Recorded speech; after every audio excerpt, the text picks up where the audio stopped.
right, I'm going to say a prayer and we'll get started for the night. Thanks, Lord, for this night. Thanks for letting us gather through this technology. Lord, I thank you for bringing us through this beginning stages of all that's going on in the world right now.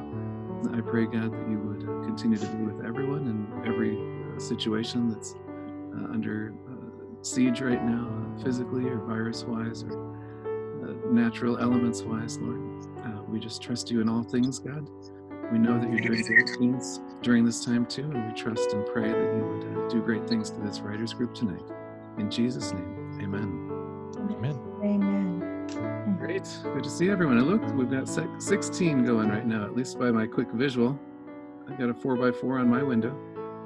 Tonight, our game plan is to talk about what to include in your book or in your writing or in your speech that you're writing or your screenplay or your script. What to include and what not to include. And this can really be a great way to just sort of define your theme for your book and really give you a lot better plan for writing out your book.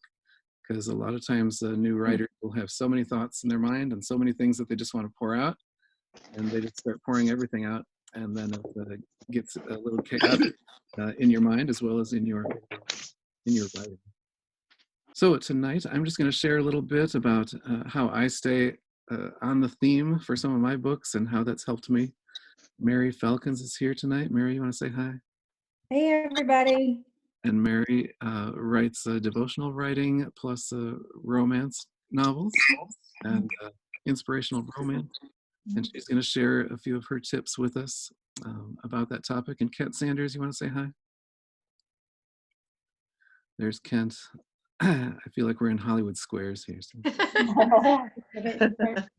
And so Kent's going to share some tips from his perspective, and we're going to go through a list that he's prepared of sort of how to narrow your theme, how to stay on target, and we'll do a little exercise here at the end of the first hour on maybe whatever you're writing so that you can sort of define your theme, write down what you want the readers to know, what you want the readers to do, what you want the readers to feel when they've finished reading your piece. And so that's where we're headed tonight. In the second hour, you guys are welcome to stay around, or you're welcome to go if you need to go. But we'll just be here. Various ones of us will be here to just chat and talk about your own projects. All right, that's our plan for tonight. Gosh, it's so good to see everybody. My goal is really just to flood the world with Christian-themed writing. And so this is a wonderful thing that you all want to gather, and in your different genres, your different types of writing, just to really release those gifts. And I just love to see at the end of the year people with all kinds of projects blossoming and blooming, and the world will have more and more good stuff out there because Jesus is everything. He's the life. He's the Lord. He's our, everything that we need is in him. And so I'm glad to have you get all your writing out there. Writing to a theme, really defining your theme, what you're trying to write about. For me, I'll try to summarize it in one sentence when I sort of get started with the project, after I have all these thoughts going around.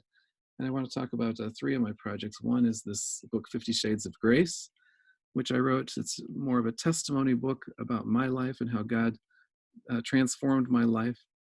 And I wrote it under a pen name, Nicholas Deere, because it's about the whole area of sexuality and how God really came into my life, spoke into my life, turned me around in some significant ways there, and then gave me this wonderful wife and off the charts intimate life with her and 6 children, and really helped to change my life. The theme that I was working on that book was that I was hearing, this was back in 2015, I was hearing a lot of people say that people can't change, that you're hardwired from birth in whatever it is, sexuality or proclivity to alcoholism or whatever, that people can't change. And I know that Jesus can change anything. He's in the life-changing business. That's one of his specialties. And whenever people would tell me that people can't change from things that I was involved in, it didn't make me angry or defensive. I just said, well, I've changed. That's all I know.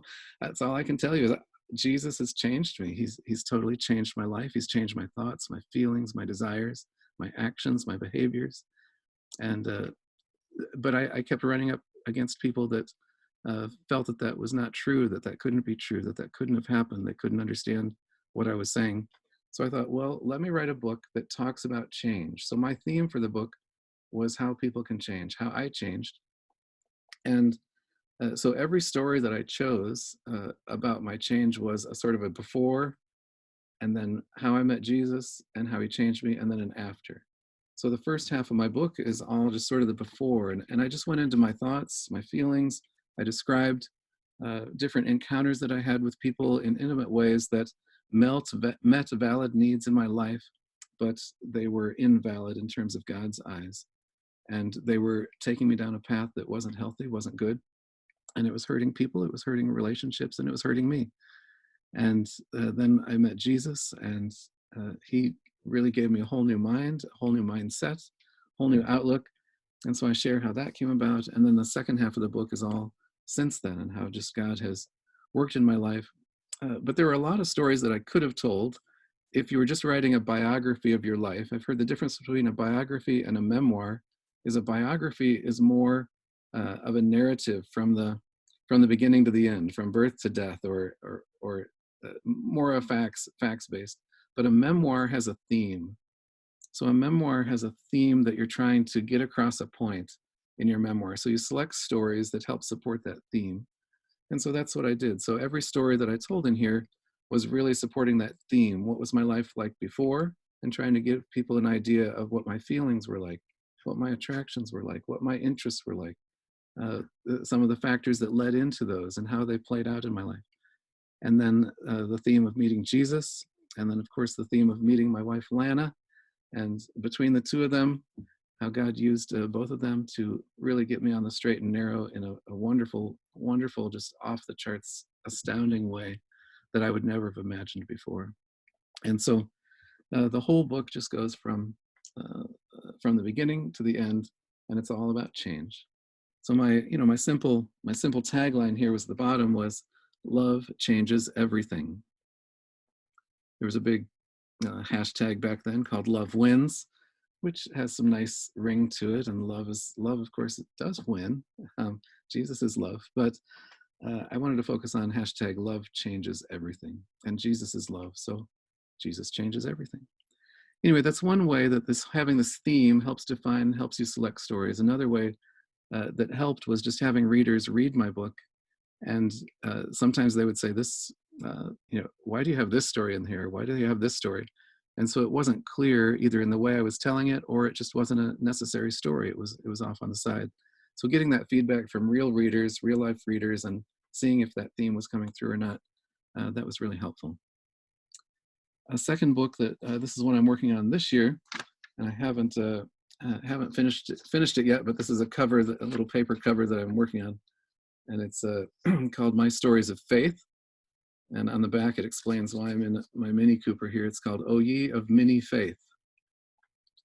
And it's really just about how different stories of my faith that I share, how, I had this small amount of faith and how big things have happened.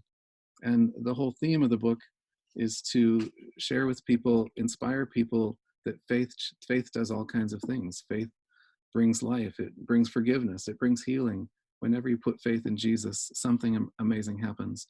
So I just try to think of 30 stories that would help support that theme. How can I help inspire people's faith?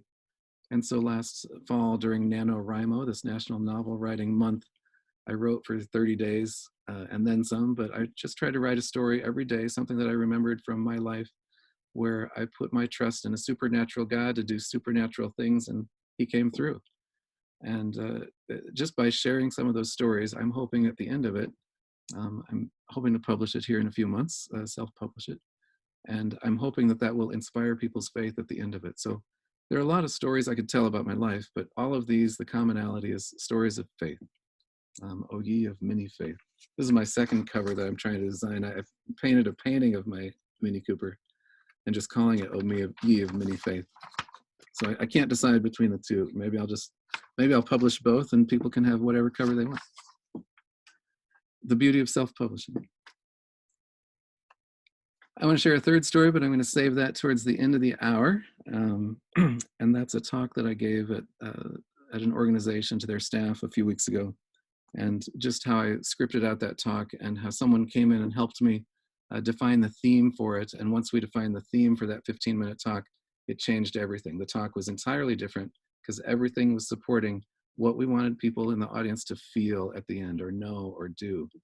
And so I'll share that at the end. But I'm going to move on to Mary Felkins and get some of her tips. I actually just recorded a podcast with her, and we spent 45 minutes or so talking about her writing and her projects. She wrote this book I mentioned last time, Call to Love, and it's an inspirational romance novel. And she does other devotional writing too. I've known Mary for many years. We were going way back, pre-children for her, and my first baby, who's 29, was a baby at that time. So, Long time Mary, ago. Yeah, hey, yeah. you want to share just a little about yourself and your writing, and then I'd love to hear 2 or 3 tips or whatever you have to share on this topic tonight. All right, well, good evening, everybody. It's nice to connect with people when we're not supposed to be in contact. It's a little bit weird, the whole social distancing. So, but it is great to have human interaction, even if it is through a screen. But so, yeah, in the podcast, I shared that my background is very unique in that I have a degree in nutrition and a master's degree in nutrition. And I did use that professionally in a career, but then we have 4 children, and so I was called to homeschool them off and on. They're not ever really, only a short season did I have all 4 of them at home. But it wasn't until 2012 that I was called to write. I had been writing little stories when I was a child, but I didn't ever look at that as one day I want to be a published author. It was more of a creative outlet. So I like that story in that it shows that you don't have to have this degree in journalism or communications or English lit, although that's helpful. But God can use, when he calls you, he will equip you. So basically that's what I've come to learn. So I went to my first conference in May of 2013 here in the area, in the foothills of North Carolina. And 2 years after that, went again after I had learned a lot about story crafting through writing retreats with Susie May Warren and Rachel Houck, who are successful Christian authors, and felt like I was a lot more confident that second time around, and then was able to get a contract that year in 2015, which is the book that he just showed you, Call to Love. And let me just say, it may be a no-brainer, but inspirational romance, inspirational is code for Christian, and romance just means that the hero and heroine end up together at the end. So some people can get a little uncomfortable thinking it's trashy, but it's not. It just really is a promise to the reader that no matter what you may feel emotionally throughout the story, it's going to be okay. So that's just where my heart beats the most. Is I love happily ever afters in real life, and I know that scripture promises we're going to have happily ever after. So I like to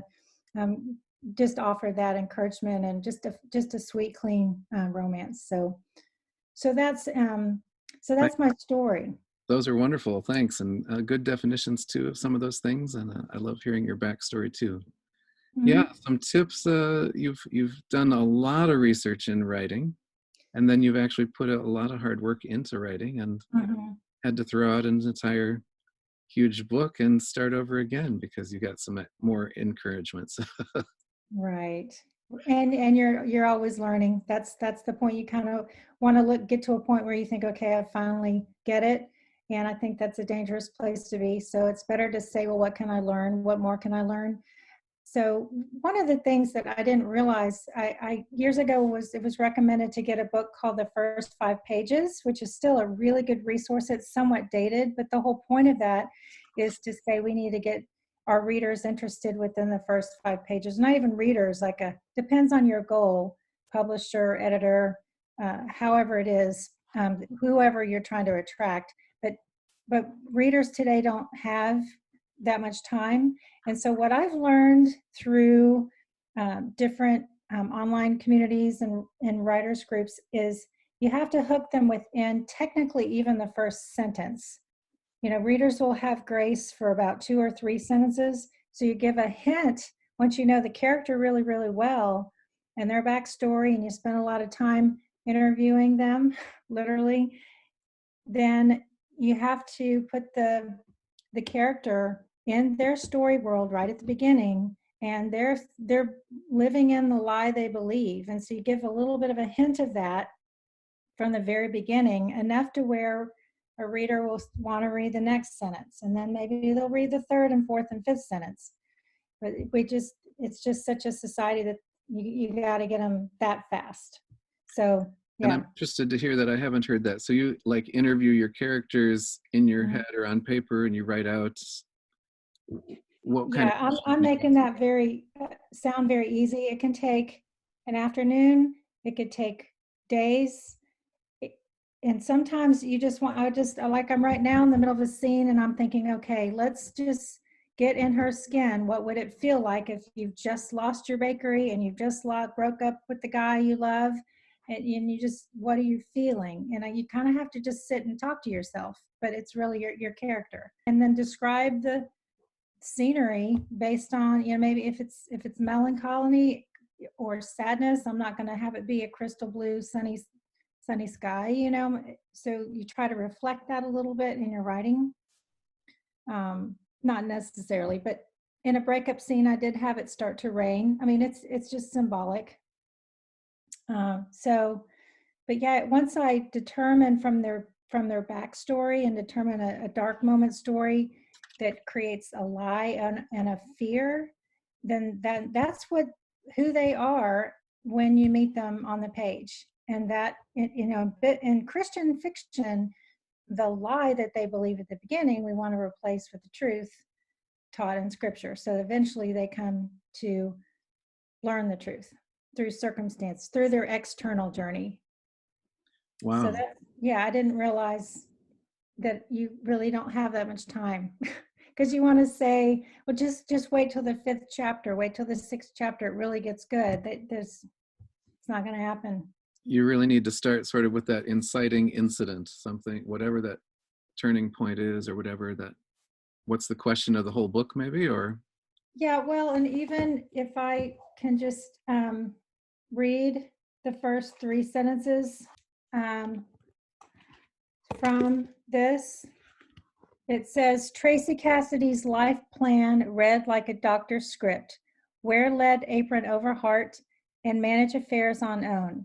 If plan A fails and pain persists, then and only then a shout out to God would be considered. After all, life was a vapor.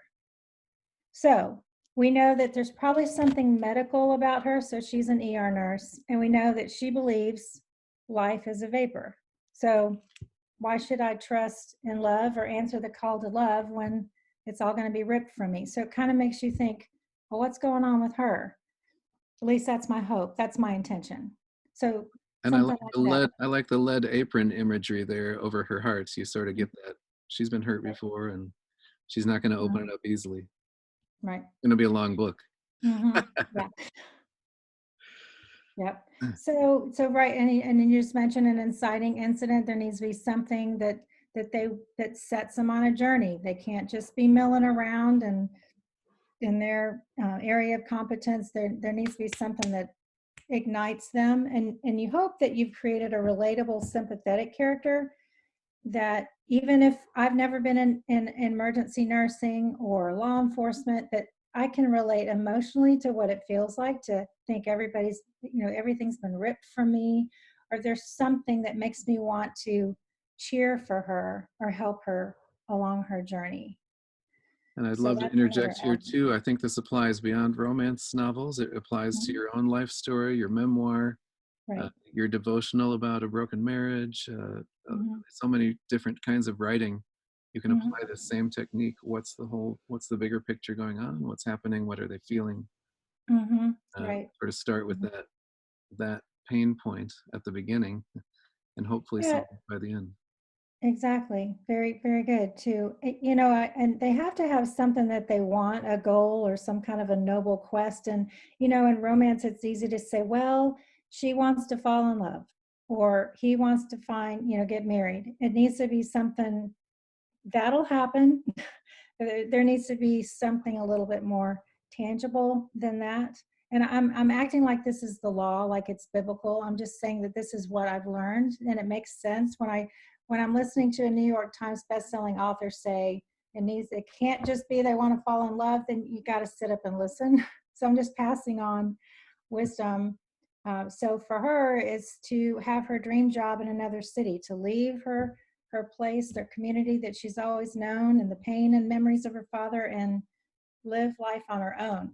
And so that's something that sets her on the journey. And the fact that she doesn't get a promotion at work, okay, that sets her on the journey to go find a dream job somewhere else.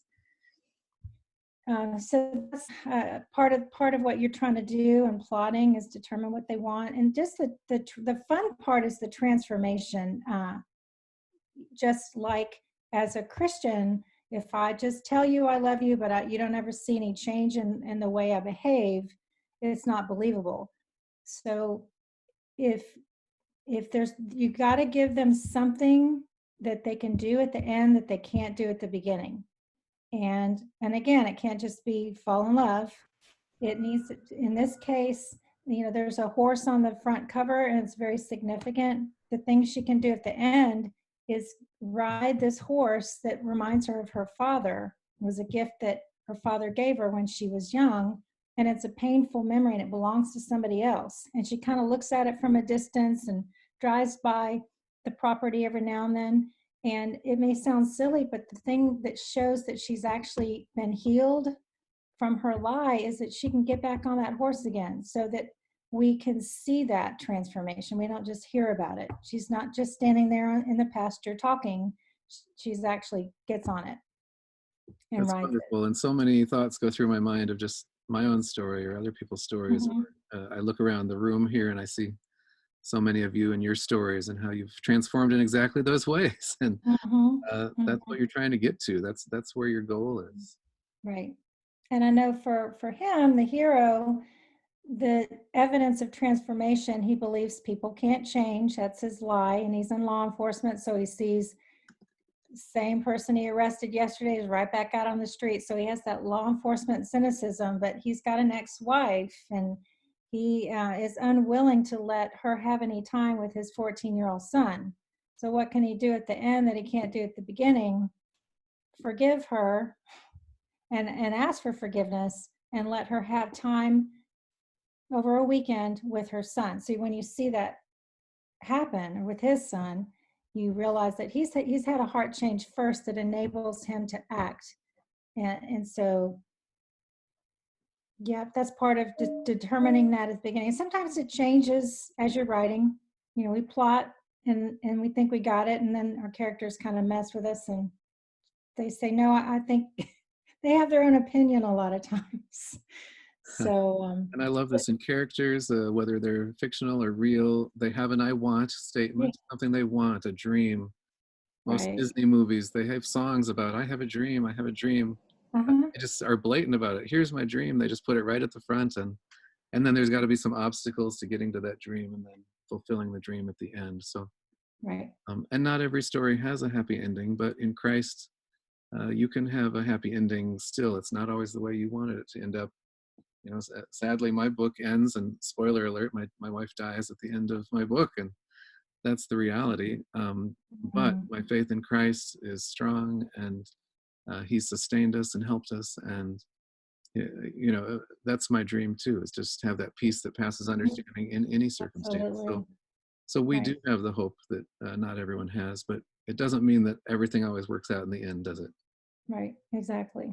Well, one thing you can do at the end, and you are far from the end, is get a book published that the two of you wrote together. So that's if you're making a story out of your life, it's very satisfying ending.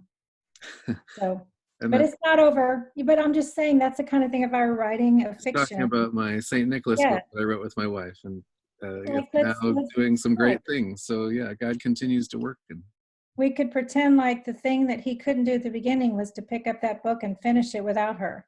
But then you see heart transformation or whatever circumstances, and guess what? Joe Blow finishes the book and gets it published, and God does amazing things with it. So that's just an example of what we have to do with pretend people. So perfect. And is there a way you stay on course, decide which stories to include and which ones not to include? And as you go through, or do you sort of meander, or do you figure it out as you go? Or I can't remember if you're I assume you're a plotter, not a I pantster. am a plotter. I guess you can kind of see all that junk on the those huge big sticky notes on steroids on the door behind me. I do plot it out with a lot of, because I feel a security in that, and I have particular elements that I do feel like are important to include, and I try to make sure I've thought through those.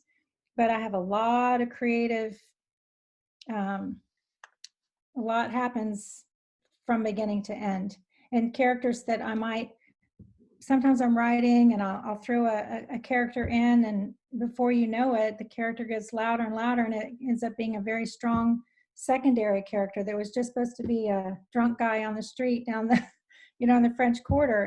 And God says, no, that's going to be someone who the hero's going to take under his wing and love on him and make an apprentice out of him. I'm like, oh, okay. So there's just a lot, just like anything, the more you spend time with people, the more you get to know them, and the more they share with you. So you spend time with your characters as you write the book, and you get to know more about them. That's cool. That's cool. And I know I got to know myself a lot better as I wrote my book and looked through my journals and saw the historical version of it. I was like, wow, there is a theme here. Right. Interesting. Great. Anything else you care to share before we jump over to Kent? Those were the main points. That is my primary passion, is fiction, and I do write devotions as well on my blog. For that, it's just making sure that I try to include a takeaway, which is kind of a simple. I think that's probably pretty evident for most of you. But most of my learning has been about crafting a novel. It's one thing to say you want to write; it's another to say, well, I don't know how to do it, and I need to learn the art of writing. So great. And you can find more about Mary at maryfelkins.com, FELKINS.com. And you can find her book there, and you can find it on Kindle, and you can order hardbacks. And why don't we take questions right now? Any questions for Mary? You can just unmute yourself and feel free to jump in here with us. I have a question. yeah. What about when you're writing children's books? My attention span is not long enough for a long novel. So how would all this apply to a children's book? I think you still have to determine what your lesson is. And, I don't write children's books, but I would still think there's something that you would desire for them to have aside from just pure entertainment. So part of the thought process for me would be, what am I trying to convey? And what's the best way to do that?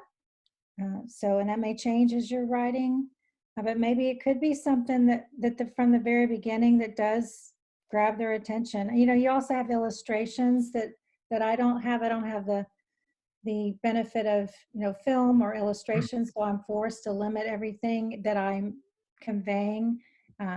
That I want you to see in your head. It's limited to words. So I think you have an advantage with children's books, assuming it's illustrated.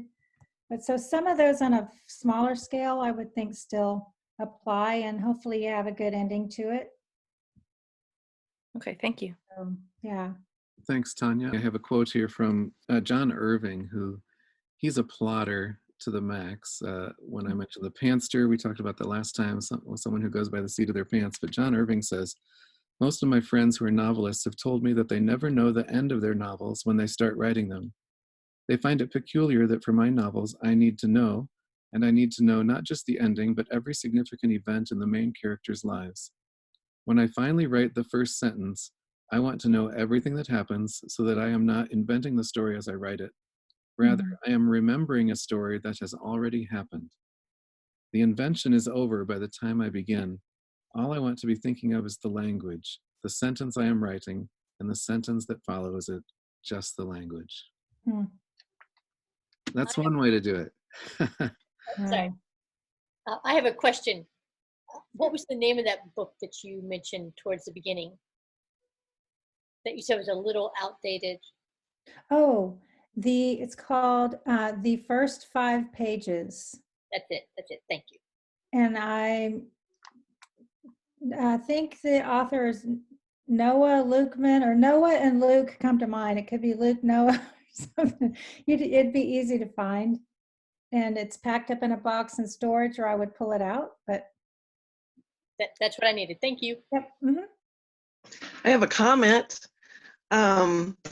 You were talking about wanting to know what the main character wants, how important that is. I went to a writers' conference. T. Davis Bunn writes fiction. He's a Christian writer, and he called it the major dramatic question. Mhm. And like for Gone with the Wind, the major dramatic question would be, will Scarlett get Ashley? And it's not answered until the end of the book. And Right. he said that the major dramatic question needs to be answered with either a yes or a no. Mm. And, you know, will Scarlett get Ashley? That's obviously not a theme. It's not a deep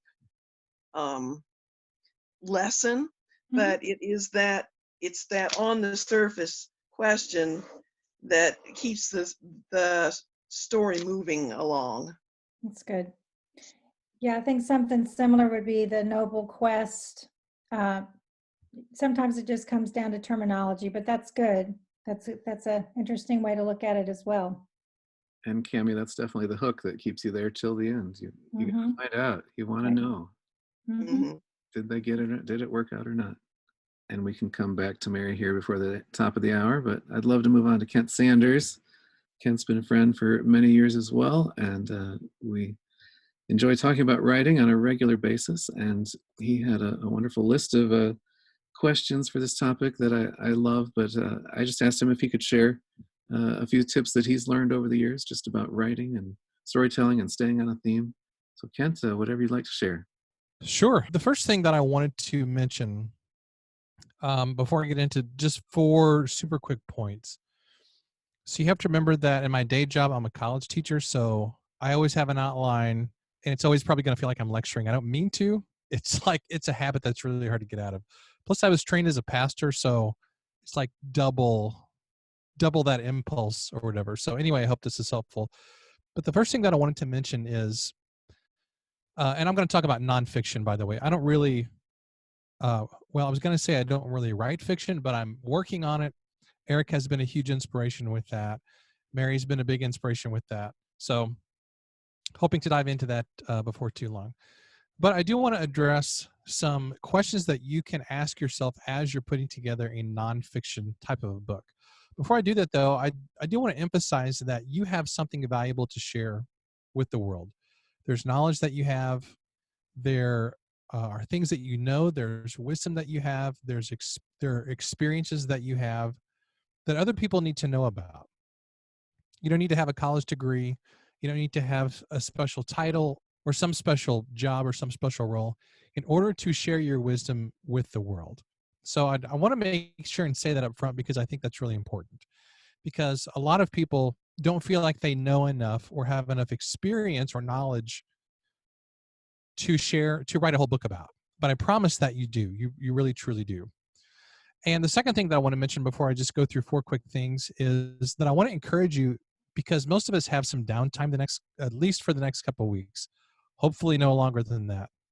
We shall see. But I really want to encourage you, if you have some downtime the next couple of weeks, to make really good use of this time with your writing and with your productivity.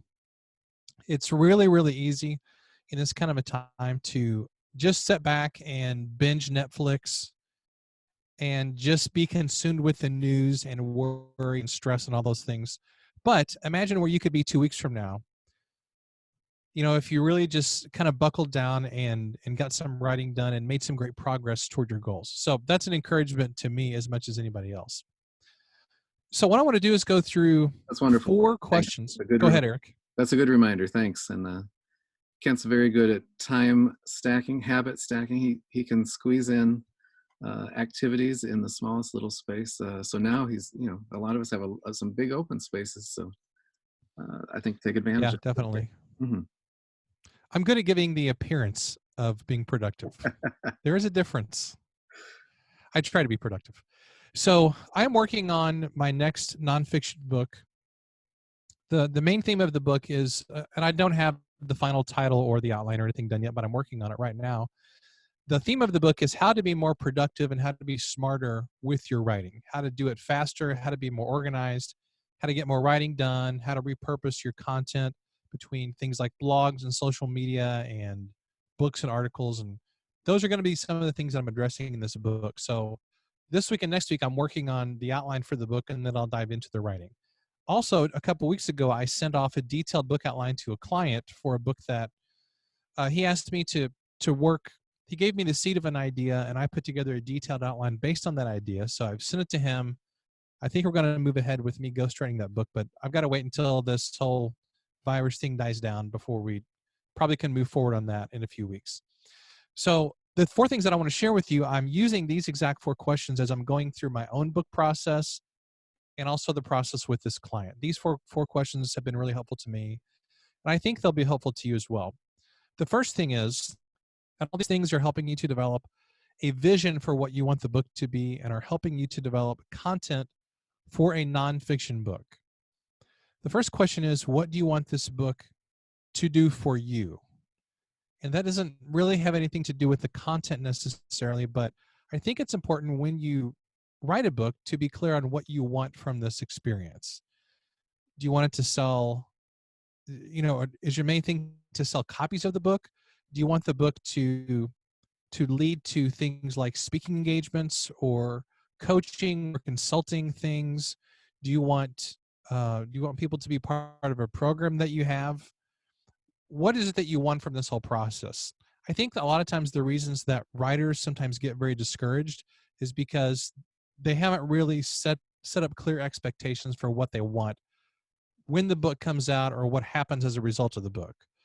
So in that sense, it doesn't really matter what happens after the book comes out. If you don't have a clear idea of what you want from the process, then everything is going to be a disappointment on some level.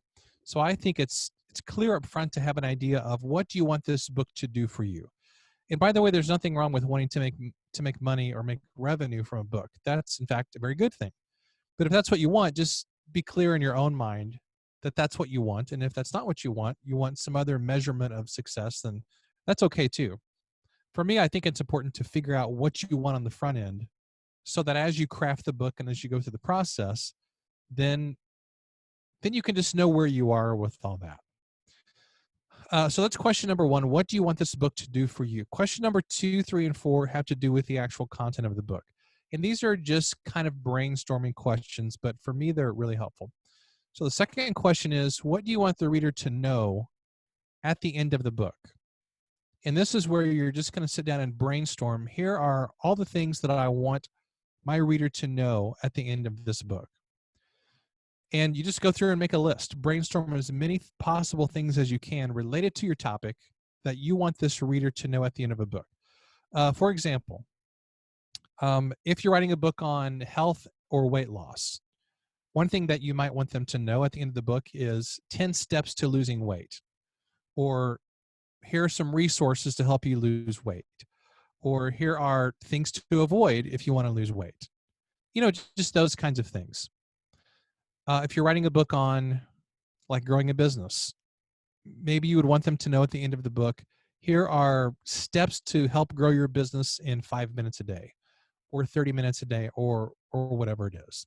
These are just specific things that you want the reader to know, the knowledge that you want them to have after going through your book. Question number 3 is, how do you want the reader to feel at the end of the book? For example, do you want them to feel excited? Do you want them to feel empowered? Do you want them to feel fear? And fear is not necessarily a bad emotion. Sometimes, if you're writing a book on health, one of the things that you would probably want the reader to feel is fear if they don't change course, if they don't get healthier. So that's something, I'm 45 years old and I'm thinking, okay, what if I have a heart attack and die? That's the emotion of fear that would probably help motivate me to do better in that area. Do you want them to feel understood? Do you want them to feel like someone is empathizing with them? So you can list all those things, just brainstorm. This is what I want the reader to feel after they go through this book. And then question number 4 is, what do you want the reader to do at the end of the book? And there's 2 parts to this question. What do you want them to do for themselves, and what do you want them to do with you after they read the book? for example, let's say, again, let's go back to the example of writing a book on better health or weight loss or exercise. Some things that you might want them to do for themselves are maybe drink more water, taking daily walks, count their calories every day, whatever some things might be that you would want them to do for themselves to help reach the goal that your book is designed to help them reach. And then the last part of this is, what do you want them to do with you? And this could be something like, you want them to join your Facebook group, you want them to join a coaching program that you have, you want them to join, or you want them to buy your course, you want them to book you as a speaker, whatever that next step is. A really, really easy one is, you might want them to join your email list. And I think that's really, really important, because you don't want the reader to get to the end of your book and then go, okay, what's next? And for there not to be a next step, because if that's the case, you may have impacted them, but then you've lost them. And there's no way for them to take next steps with you, whatever that next step might be. At the very least, I would recommend having them sign up to your email list. That way you can keep in touch with them on a regular basis. Or joining a Facebook group is really, really a great idea as well. But I think it's important to have some kind of next step that they can take at the end of the book. So here's the 4 questions again. What do you want the book to do for you? What do you want the reader to know at the end of the book? What do you want the reader to feel? And then what do you want the reader to do for themselves and to do with you as a result of reading the book? So I just went through this process with one nonfiction book, and I'm going through it this week and next week with my own next book. So I would really encourage you to do the same thing as well. I think these are really helpful, and they can give you a lot of ideas when you just sit down and brainstorm all the possible questions, or I'm sorry, all the possible answers to these. And if you do it with somebody else, you can probably get even more answers as well. That is terrific, Kent, and really, it helps drive. What's the end? What's the end goal? What's the end goal for you? What's the end goal for your reader? And Mary, you had a comment there too on the sidebar. Do you want to share that? Oh, I can unmute you. I got it. Can you hear me?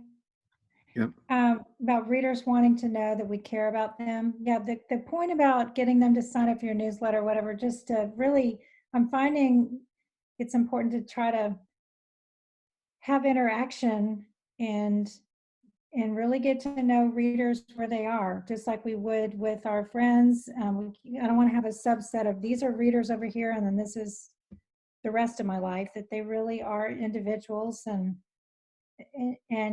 so just that personal interaction, however that happens, or to open up in your newsletter, what's going on with you, and then how can I pray for you, or however you want to present yourself. But yeah, that's really important for them to feel like you care. That's great. Thanks. Mm-hmm.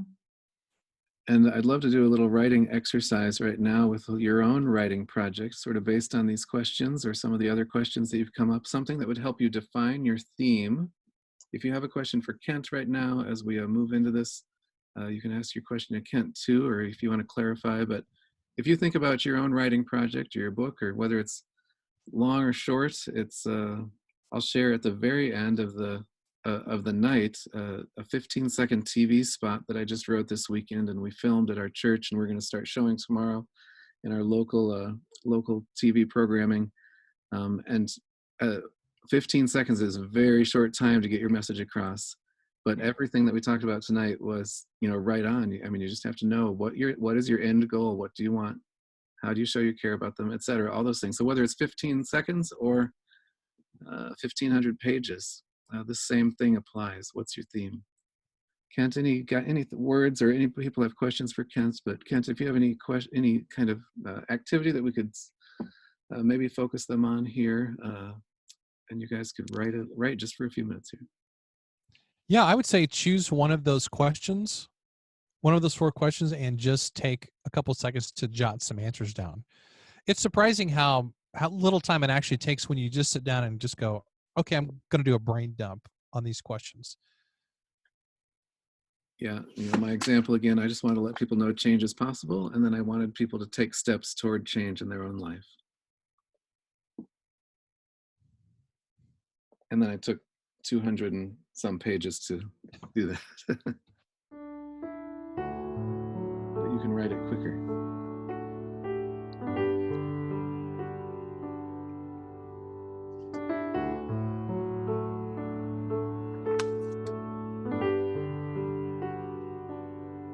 And then we'll share a few of these when we come back together.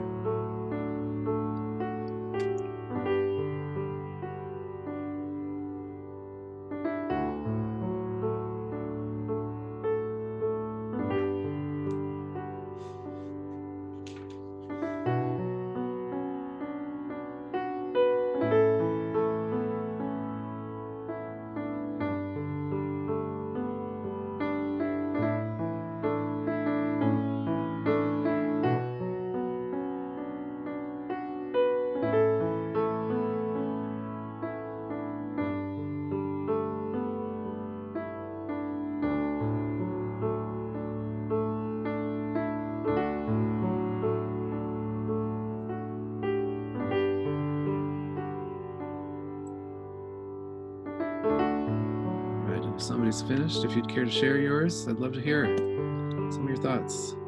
Just go ahead and unmute yourself and speak as you wish.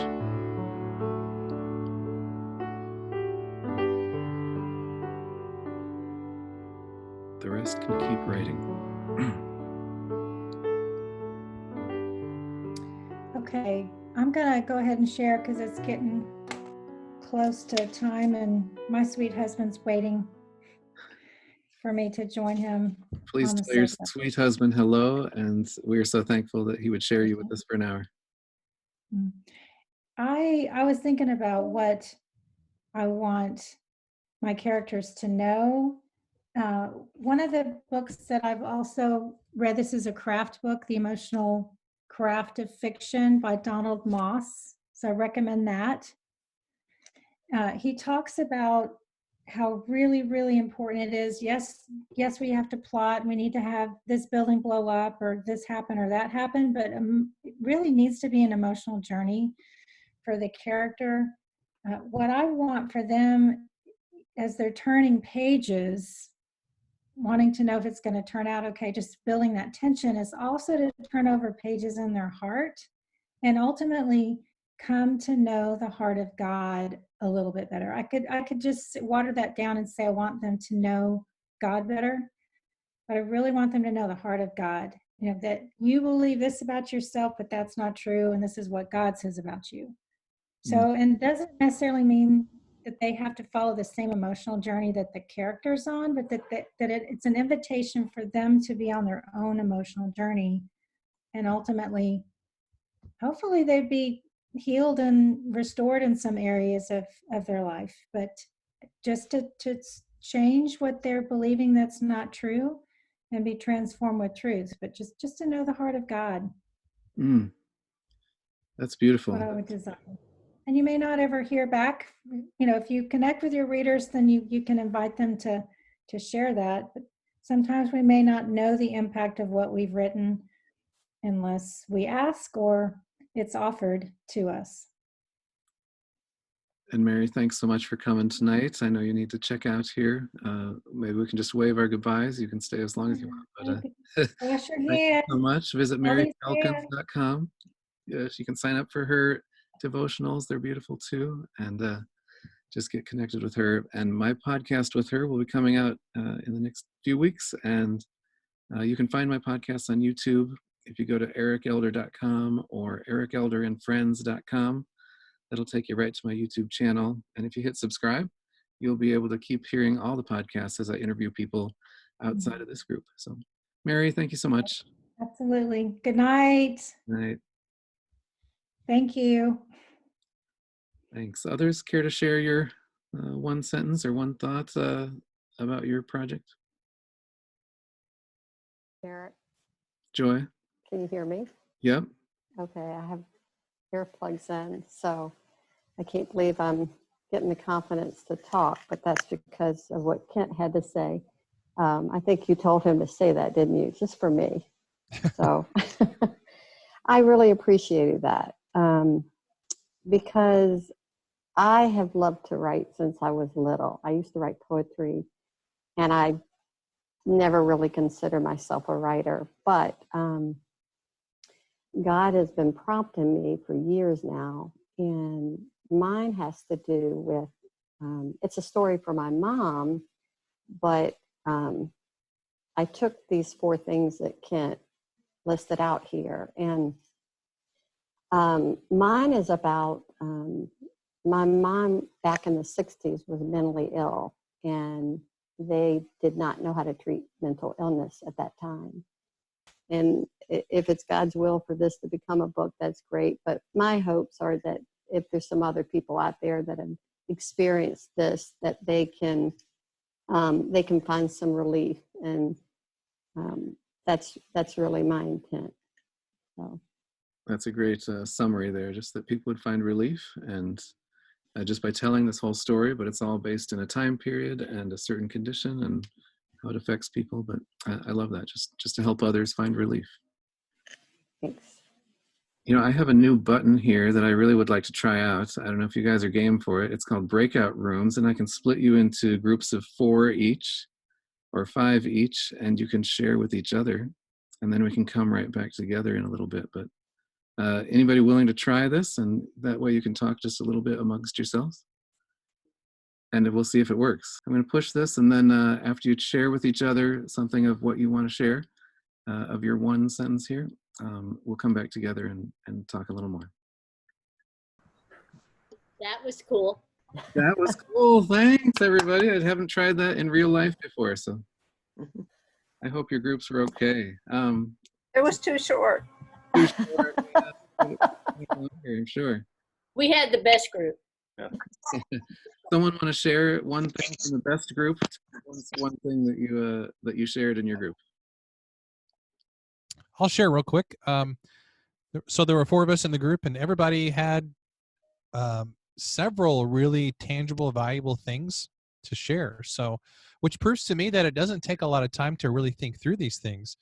If you've been thinking about your book for a long time, which you probably have, perhaps even years, then really once somebody just asks you that question, you can just spew all that out really fast because you've had it bottled up for a long time. So, Ooh, yeah, these can be really powerful questions just to kind of turn on the spigot, and get the water flowing, so to speak. That's a great point. And we have a good college professor with us too, so thanks, Kent.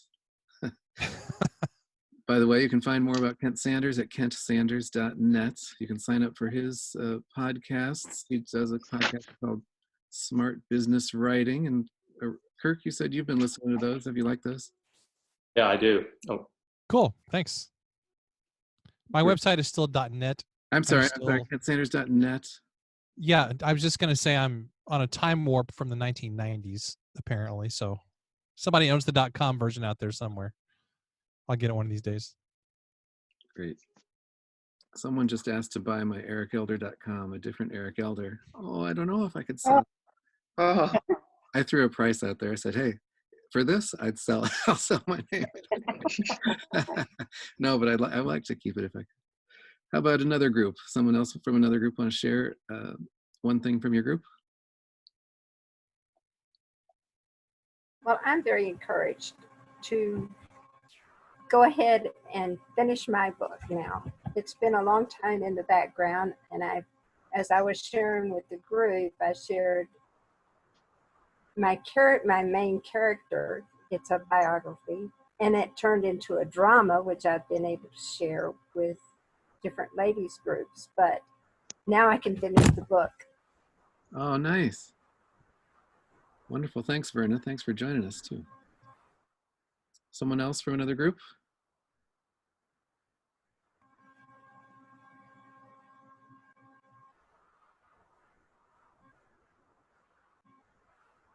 I'm in gallery view and we all look like we're in the Brady Bunch here and up and down, looking around. Hey there, Eric. Yep. My group was Jonah and Tanya, and I found out that they go to attend the same church as you, so church fellowship. Yeah. So since we all attend the same church, Mhm. I've Amen. learned to add the word fellowship after that. So, Mhm. um, so I decided I'd share two things because the second question that Kent asked was easy because I've been saying it for quite some time, and that is I want the reader to know that no matter what's no matter what's been done to them or what they've done to themselves or others, they are loved.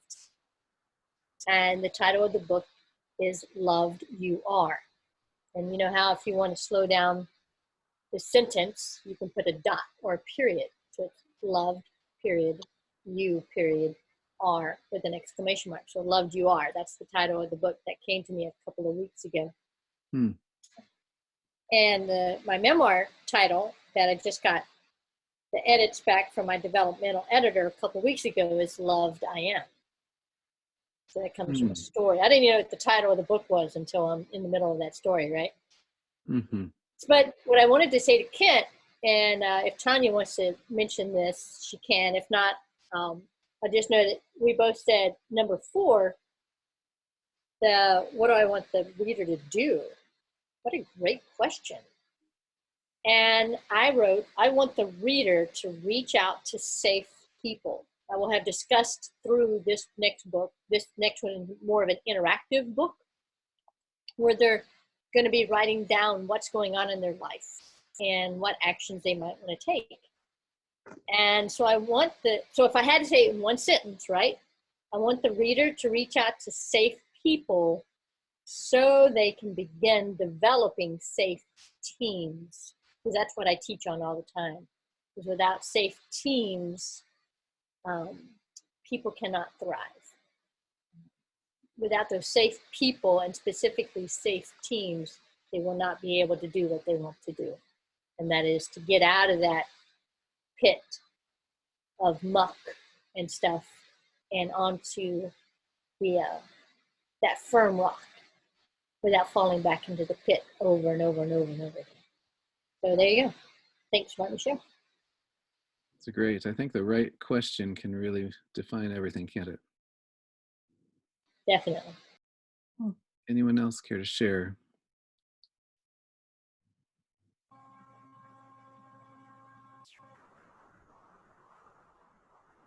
And I want to share a little bit about this talk that I gave recently, and I'll send you the link to that too, so you can watch it. But and then I'll show you the TV spot at the end, the 15-second version. That's exciting.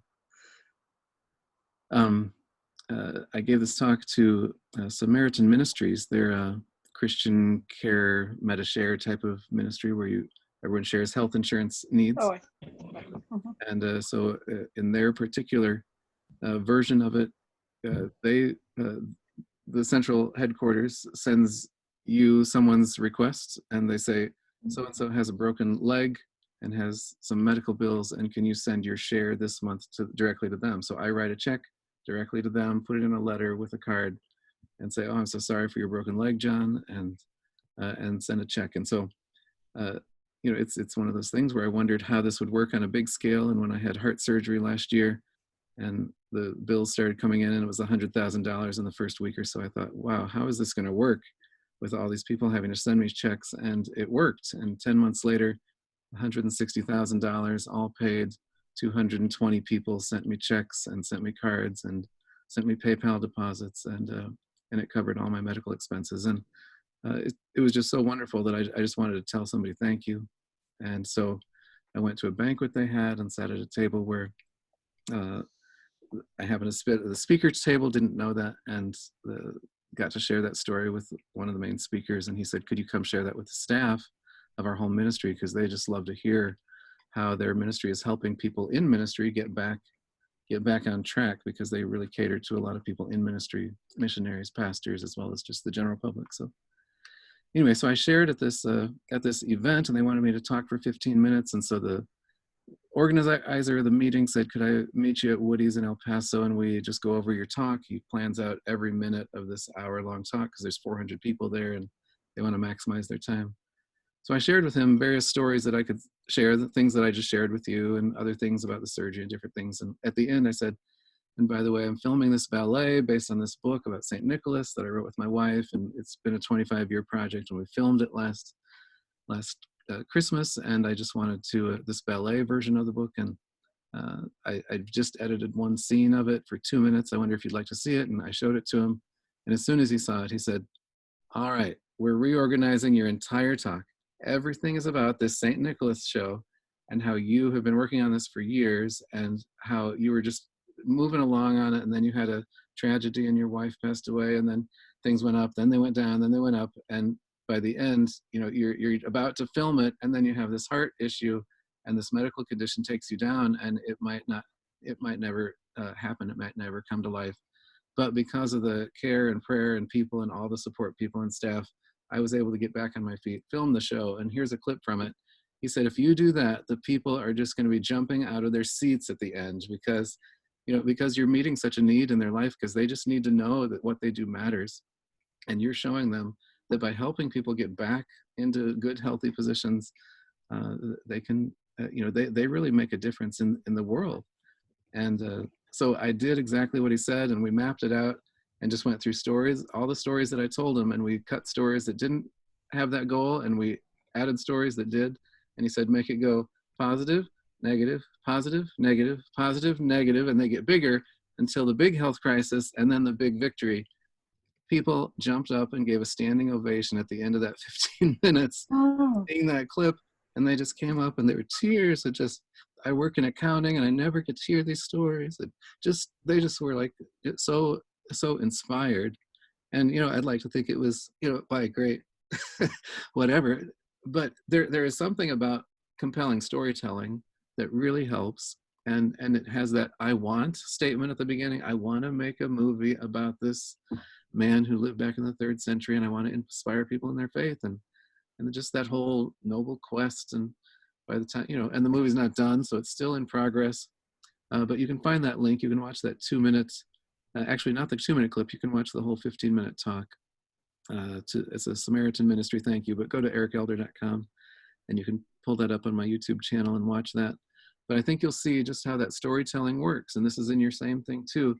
Which stories support your goal, support your theme, which stories support how you want people to feel at the end, and then you'll be able to, you know, it really provide an experience for your reader at the end. Rebecca, do you have a question? Yeah, I watched it. Mm-hmm. I loved it. It was awesome. It was so good.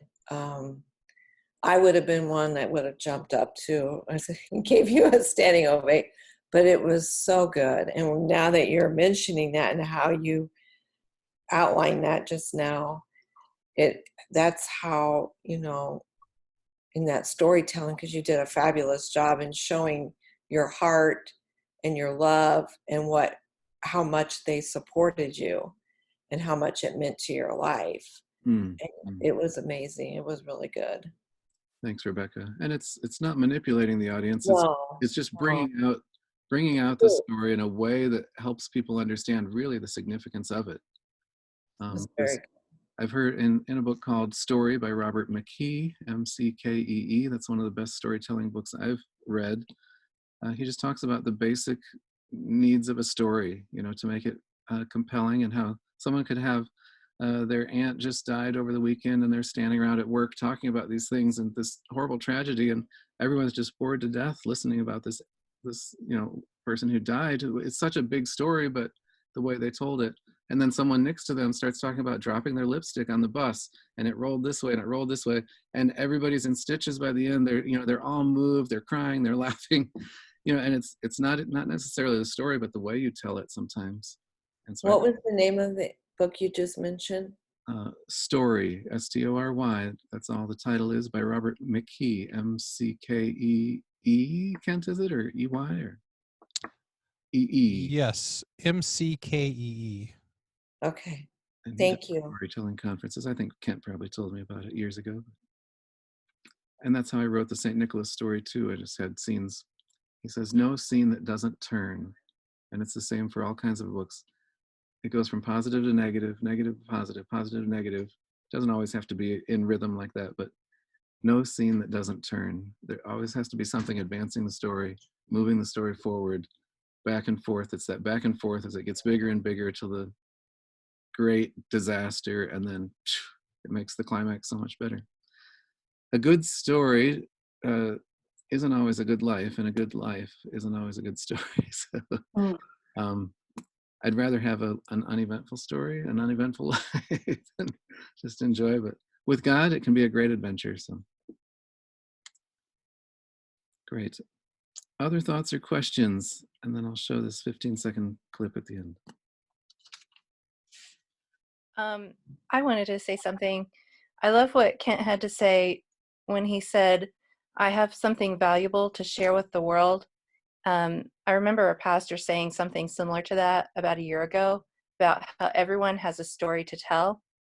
And I was also reminded when I was in journalism school, my first journalism teacher, our first assignment was we had to interview a classmate.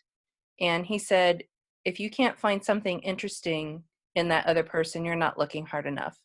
So I think that is just really compelling that every single one of us has a story to tell. Beautiful, Tanya.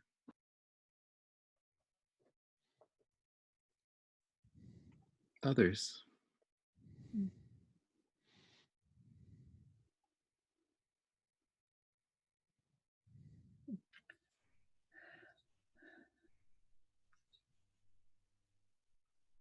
It is so good to be with you all. If I've cut you off, jump right back in. You're like on the edge of your seat about to say something.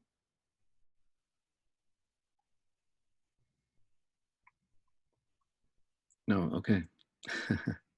No, it's just really nice. And yeah, in this time of a little bit of social distance, it's nice to have some social connection here too.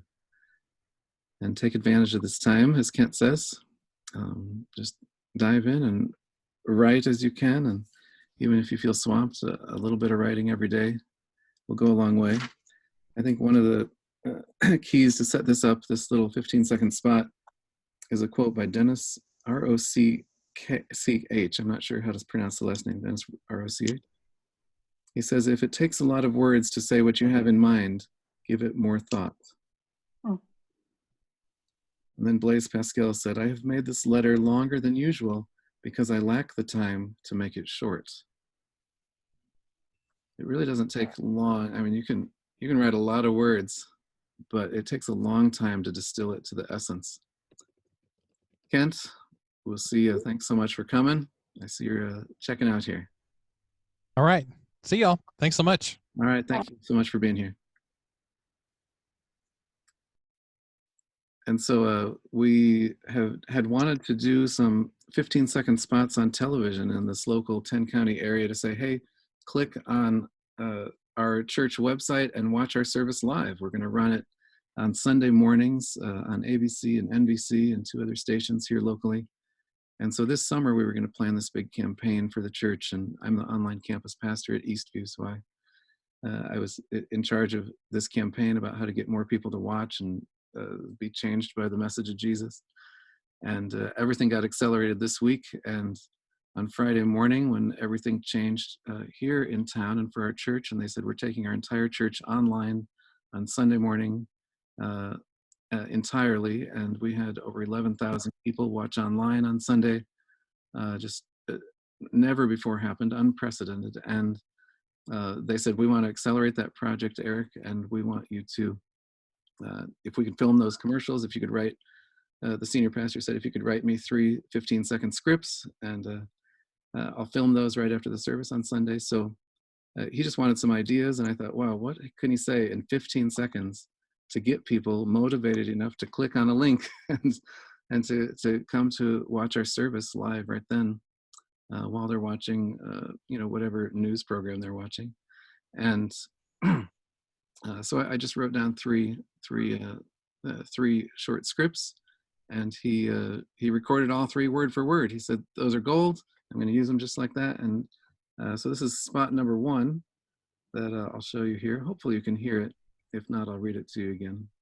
I'm going to share my screen. Depending on your internet connection, it may or may not play well. Hey, this is Pastor Mike at Eastview Christian Church. Are you feeling bored, lonely, scared, stir crazy? All of the above. I'd like to invite you to an hour you won't regret.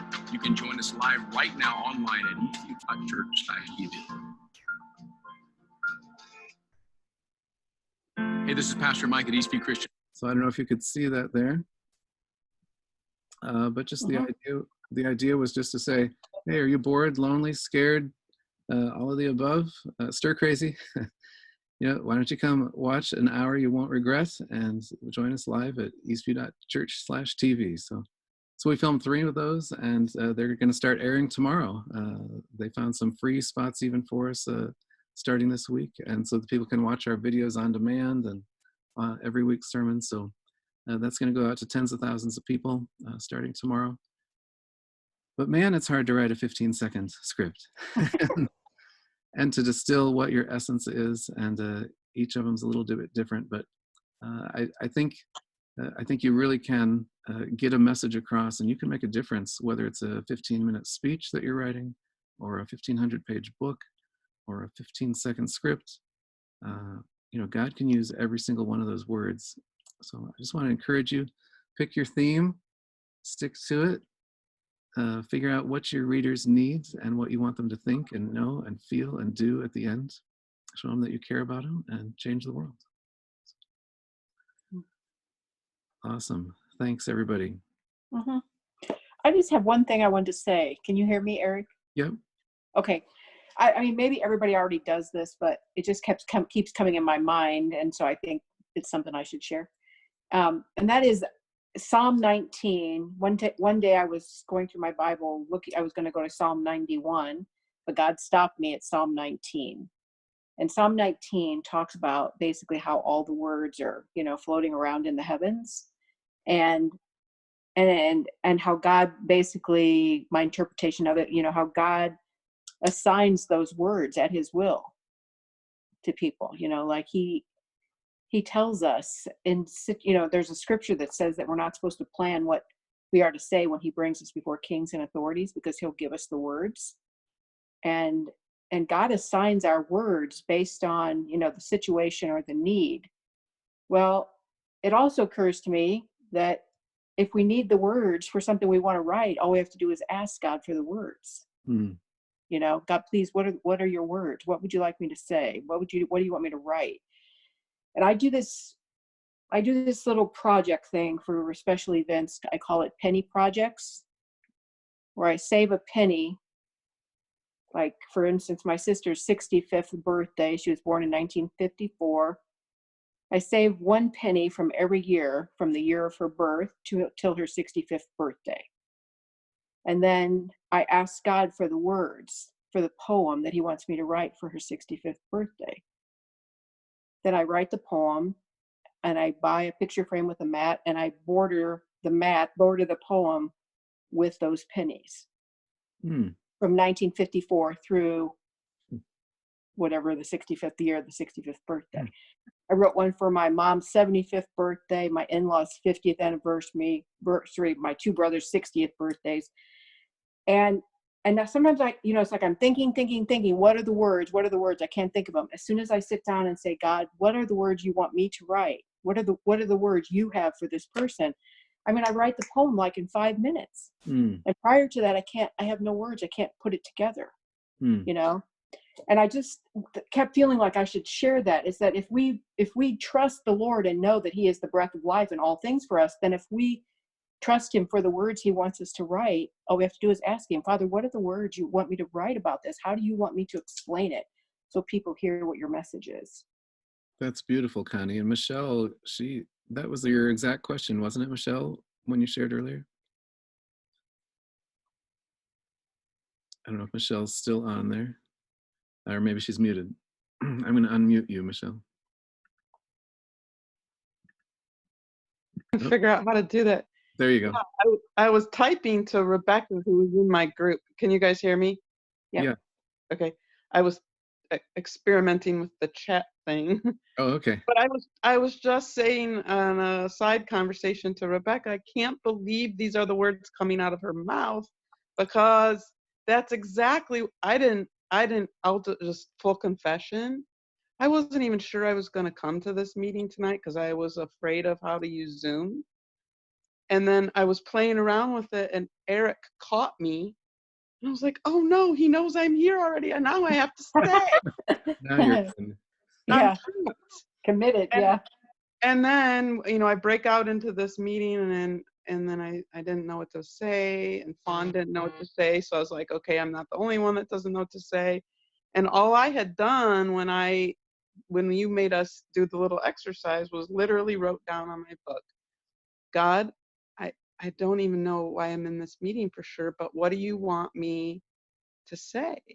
And then he did give me some words, and then I shared that with Rebecca, and she was so encouraging.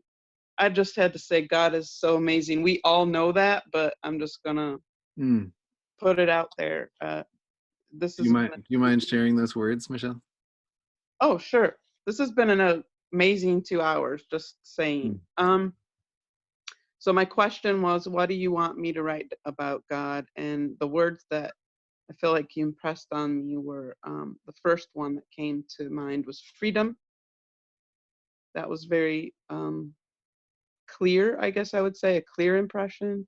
Passion, contentment, and then just this sensation or this phrase, know who you are and feel good about it. And then when Mary came back on, one of the first things she said was about being transformed by truth. And what I shared in our little breakout group was, I was, some of my story is just trapped by a lot of lies, and never feeling good about myself. And so that's kind of what was on my heart and what I wrote down. And then it was just confirmed when Mary came back and said, that whole thing about being transformed by truth echoed in my mind what I was sensing God impressing on me. Wonderful. And then Connie says, just ask God what you I know. That's what I was like. I can't believe this is happening. Yeah, and I wasn't even in your group, so I didn't know. I know. Yeah. That's why I said God is so awesome. He is, because it kept coming across my mind. And usually, like if God really wants me to talk about something and I just sit here, he'll bring it up. He keeps coming across my mind.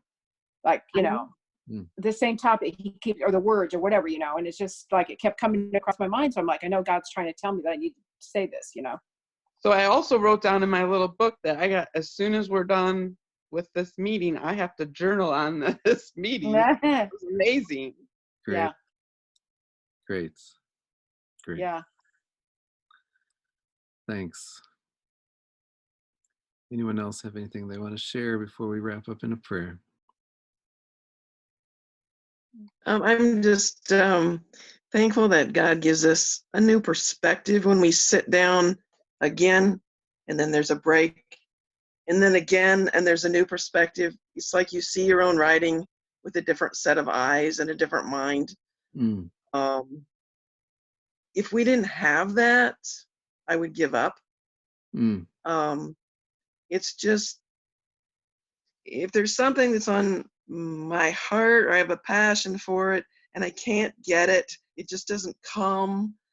If I keep working on it a little bit each day, then pretty soon I'm sleeping on it, and I wake up in the morning and it's there. What's missing is there, because he gives us new perspective, and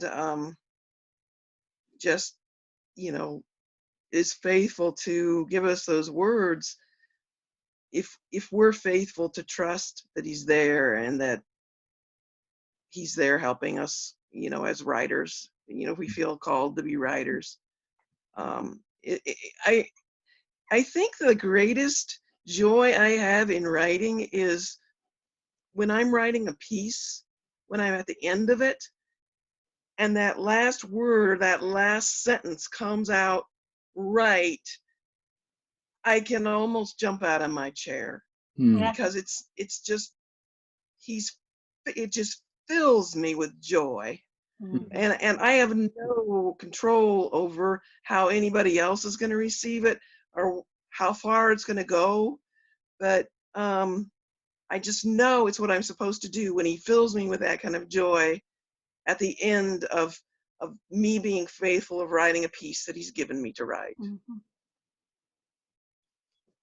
And I love what you're saying about just setting it down sometimes and coming back to it with fresh eyes, and that can give a whole new Right. meaning. And you just keep giving it some thought, mulling it around, and then finally, boom, you get that zinger, and it's just, Yeah.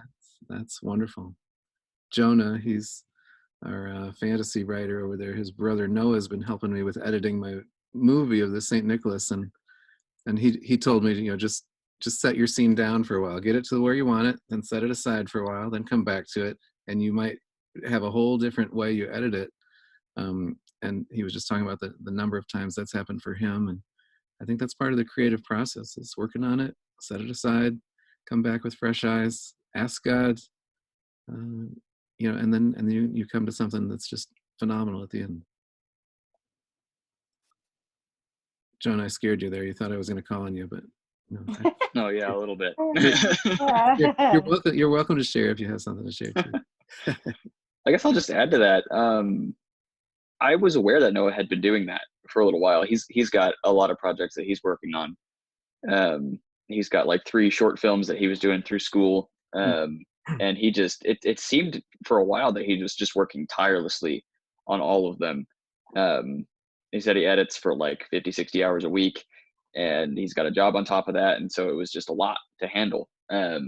But since he has a bunch of projects, he was working on a bunch of projects at the same time, and he was going through each one of them, never working on one until it was complete. He was going through each one of them, and then certain themes would come across in each of them, and he'd be able to explore one little part of it more than another. And so that's one of the things that I've been doing in my writing, and it's been helping a lot. There's a lot of themes that I'm trying to narrow down, and just kind of going over each one of them and then moving on to the next one when I run out of ideas, and then coming back has been so helpful. That's great. And Jonah, I would love to give this on film. I don't know if you have your screen in front of you there with all your notes, but he has some kind of storytelling software that he plots out the entire story. And I thought it was fascinating. I'd love to have him share it. Maybe he can share it at another meeting more fully. But if you don't share your screen, you might find this fascinating. You want me just to talk about it a little bit? There's a share button at the bottom if you want to share it. And I'm on my phone. Oh, you're on your phone. Here. Okay. Yeah, the software's on my laptop, but I can just flip my screen over. Oh, great. Let's see. Here we go. So I've got a software. It's called Campfire. I don't know if you can see much of this very well, but basically, it's just a software where I can plan everything. So I've got a character list here. Every character that I'll ever have will be in here, with what's super cool references to other characters or things that happen in the story. Those things that happen in the story, I can bring them to, let's see, here's my timeline. So I have events, things that happen in the world. I'm trying to build my own world, so this is super helpful for that. All of these things that you see are events. And each of them has their own description page, people that are involved, all that kind of stuff. And it's just been an absolute boon for me to have this thing, as a new writer specifically, just to be able to help organize my ideas. I was doing it all on like Microsoft Word before. I'm even starting to build a language for this thing. It's got a place for me to put all that down, just so I have it all in front of me and not have to scroll through, 60, 70 pages of Word documents. So yeah, that's basically it in a nutshell. I think I bought it on Steam. I think it was. Steam is like it's a software gaming website. It was $50 and probably the best $50 I've spent in a very long time. So called again? Yeah, it's called Campfire. Yeah, Campfire Pro is what it's called. If you have a Steam account, on the off chance that you do, it'll be really easy to get. But Steam is a software you can download, and you'll be able to search up Campfire on there and have all of this organization, which I did not have before. So that is amazing. I mean, just talk about interviewing your characters. You've got all their physical traits, their personality types, their quirks, their interactions with others. You've got the worlds, you've got the major events, and you've got your own language going. Just quiet, unfeeling Jonah there sits during our meetings. There's a lot going on, and I have no idea what I'm doing with it, but this is helping to put the pieces together. Can I jump in there and ask Jonah a question? Sure. Yo, Jonah, dude. Hey.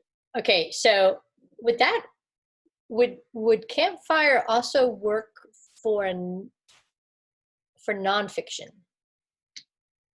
Oh yeah, I think absolutely, yeah. And especially if you're writing like a biography or anything like that,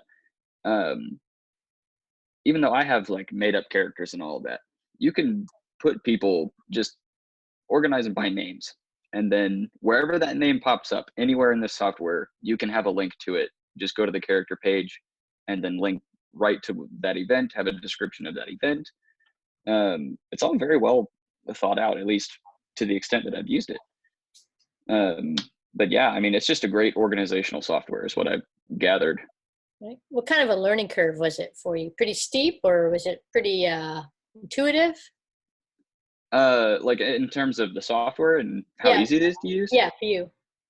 It was pretty easy for me to use. I mean, I can flip it around again and show you. Everything is right there up at the top. Every tab is right up there. So you know exactly where everything is. Like I'm on the characters page right now. You can make new panels, move them around wherever you need them to be. Just have, different notes. There's also this notes page. You can just pull it real quick. If you have an idea, don't know where to put it, you can put it all in there. So it was pretty easy for me to use. Cool. I think if you use a bulletin board, like I have always used a bulletin board, that would be just an online bulletin board that would be a whole lot more usable. Yeah, thanks, Verna. And you say your books, you were saying your book's almost done then, Verna, too? I've got the beginning and the end. It's the middle I'm working on. I see. And Jonah, thanks. That was just fascinating. Yeah, happy to share. If you got any questions, just ask away. Jonah, I might ask my son to get in touch with you. Yeah, I'd be happy to talk about this some more. He's sat down and tried to write 2 or 3 books, and then I think he gets lost in the process. So having something organizational, and yes, we have Steam because he's got all kinds of video games. So we have Steam on our desktop. So are you in the Bloomington Normal area? Or are you off at school, or what are you? Yep. I'm in Normal now. Sarah's mom, I'm guessing. Yep. So I can get in touch with you through her if I can't reach out to you directly on an email Sure. list or something. Yeah. And I'm in the Facebook group too. If you're on there, so okay, cool. I'd be happy to connect with you there. Great. I'm typing here on the side in the chat room. Joy asked for those quotes, so I'm just going to type it and you can copy and paste it if you can get it out of there. If it takes a lot of words to say what you have in mind, give it more thought. N-S-R-O-C-H. The other one was Blaise Pascal, A-I-S-E-P-A-S-C-A-L. I have made this letter longer than usual because I lack the time to make it short.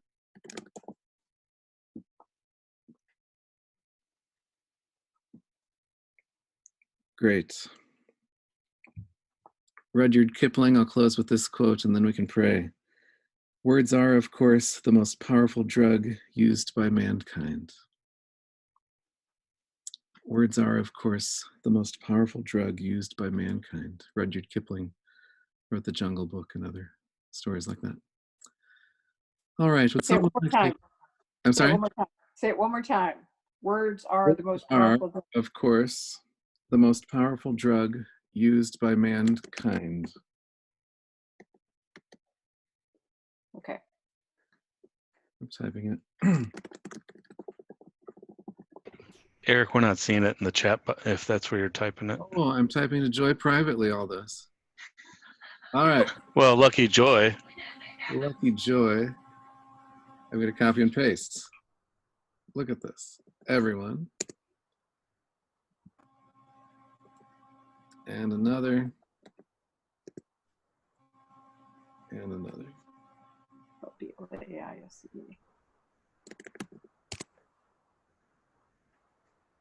There you go. Thanks for pointing that out.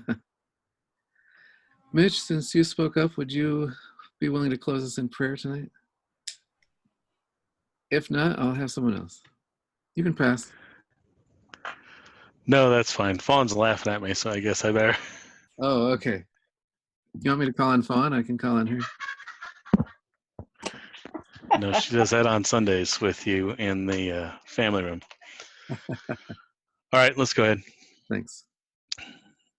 Heavenly Father, thank you so much for an opportunity to get together with this group. I missed last month. I'm sorry I did, but man, I'm glad to get another opportunity to get together with Eric and the gang here this evening. Thank you for the breakout sessions, the opportunity to get together with a smaller group in a more intimate setting to just chat about ideas and share with one another. And then to bring us back together here again for additional conversation. Thank you so much for the ideas that Kent shared with us, the 4 questions to try to work toward answering or toward the work that it is that might lie within each of us. And then just for the other comments too about, you know, the idea that Connie had about words being already chosen for us, God, that was impactful, I think, for many of us. So thank you for this forum of discussion to bring that forward in conversation tonight, God. Be with us as we go out into the rest of the week that lies ahead of us, and just all the craziness that's going on in this world. It is all part of ultimately your story. Ironic that each of us have our own stories that we're working on to tell. I'm amazed at the story that you are, God. In your name we pray and we lift all this up. Amen. Amen. Amen. Thanks everyone for coming. Really appreciate it.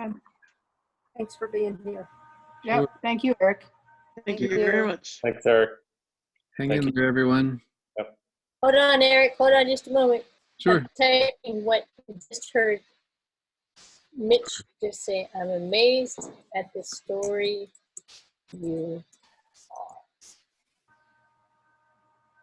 That was the part of your prayer that just really stuck out at me. I'm amazed at the story you are. Thank you. It's nice. Thanks, Mitch, for praying that. It's great. And I All can right, stick thank around. you, Eric. I can stick around if you have some other personal questions, but just want to give everybody freedom to check out if you need to. Thank Oh, you. cool. Thank Thanks, you very Eric. much. Mm-hmm. Actually, Eric, I do have a question for you, man. Sure. Anybody can stick around. Right. So, you know what conference we met at in 2004? Yeah, Are you cool with me bringing that up here? sure. Go ahead. Okay. So I didn't know that. So when Tanya asked a question earlier, you know, how did I meet you? I went, we met at a conference in 2004. Thanks for asking permission, but that's fine. Yeah, go ahead. Yeah. So,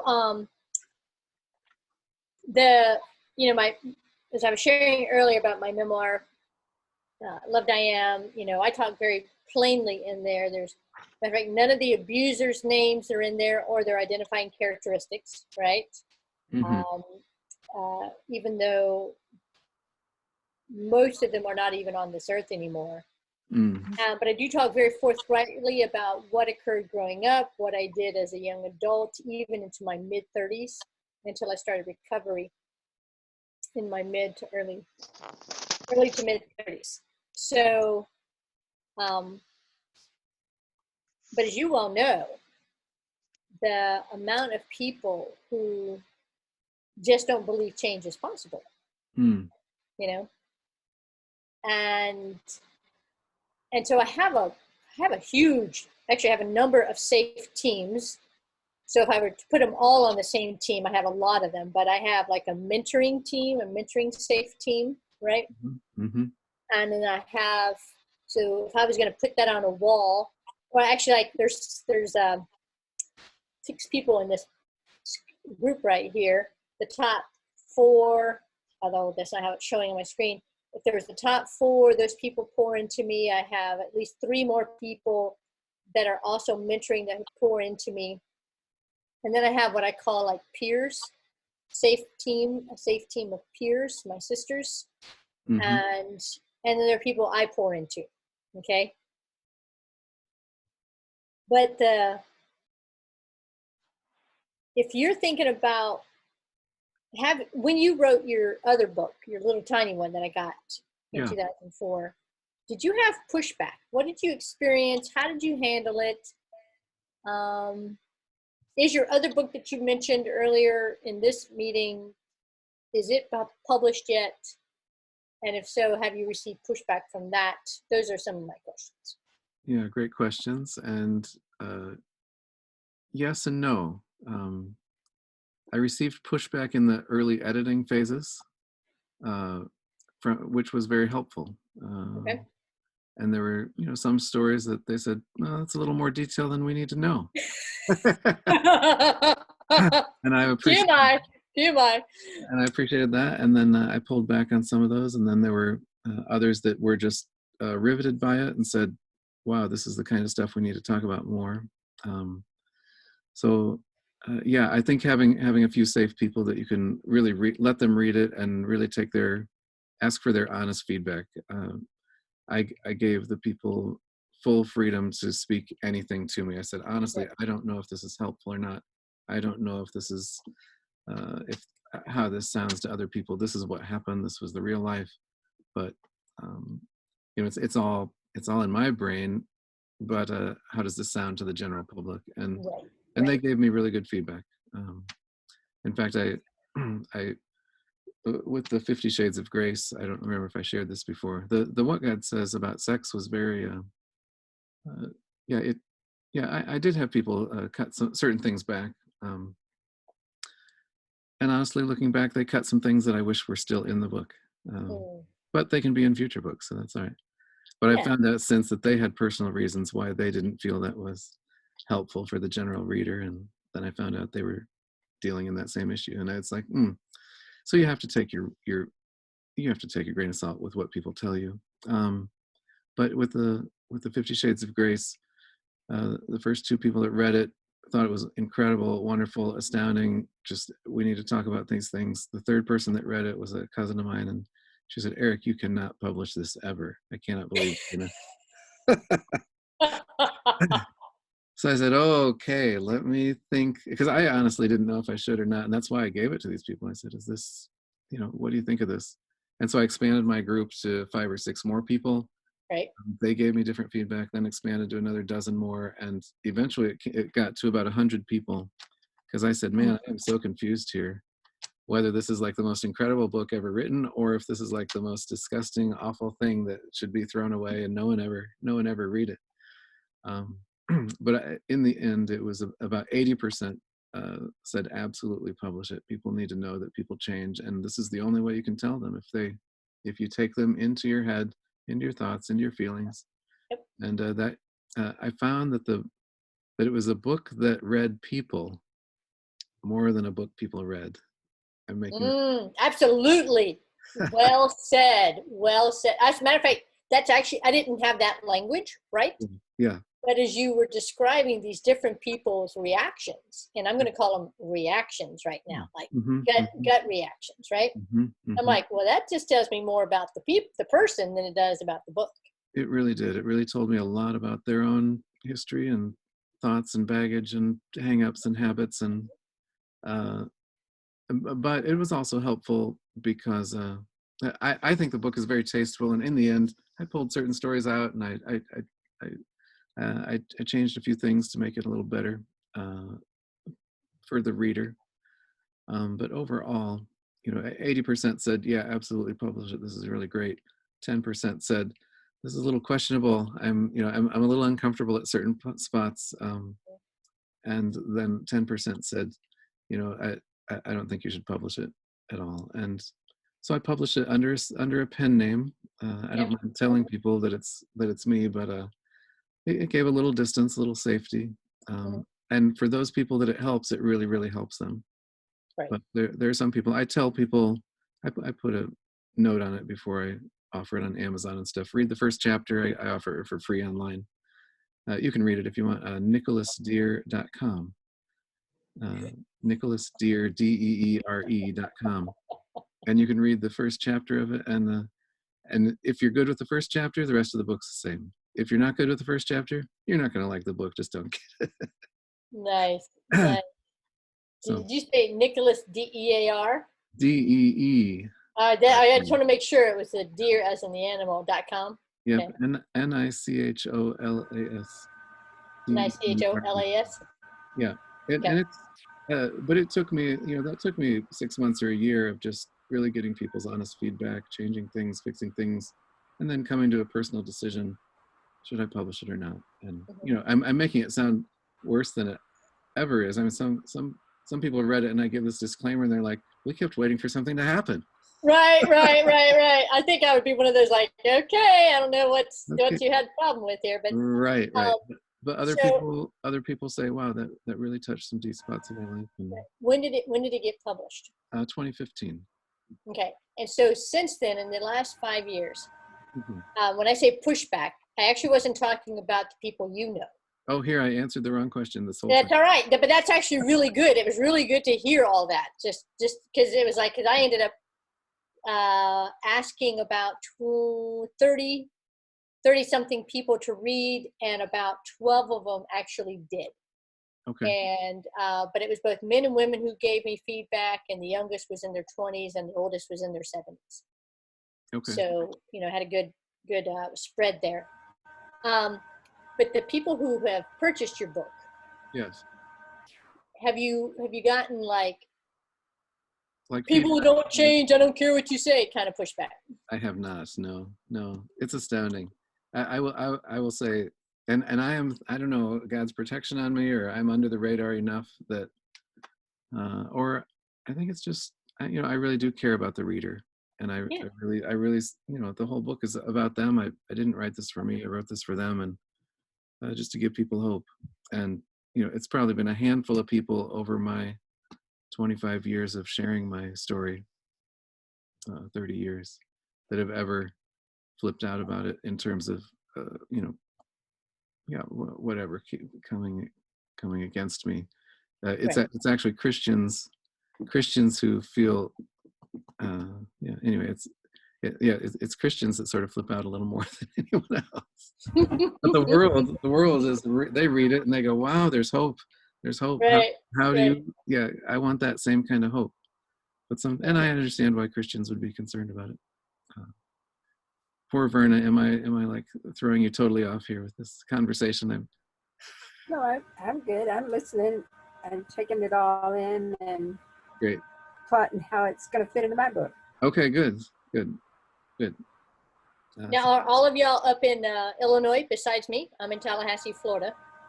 I'm in Florida. Miss Verna, you're in Florida? Yeah, I'm in Dowling Park, right between Tallahassee and Live Oak. Get out of here. Yeah, I could come give you a hug, except for we wouldn't be allowed to hug. Hey, I am not afraid of hugs. I'm not afraid either. The rest of these the 4 of us are in Illinois. Yeah, but tonight we had people from North Carolina and California, and I'd have to go through the list. There were a lot of different places. So. Well, Eric, thank you very much. I really do appreciate it. I have a question for Josh or Jonah. I'm sorry. If I get that software and I get stuck, I'm a computer tech also, but if I got stuck, can I get a hold of you? Yeah. Are you on the Facebook group? No, Okay. I don't do Facebook. Let's see.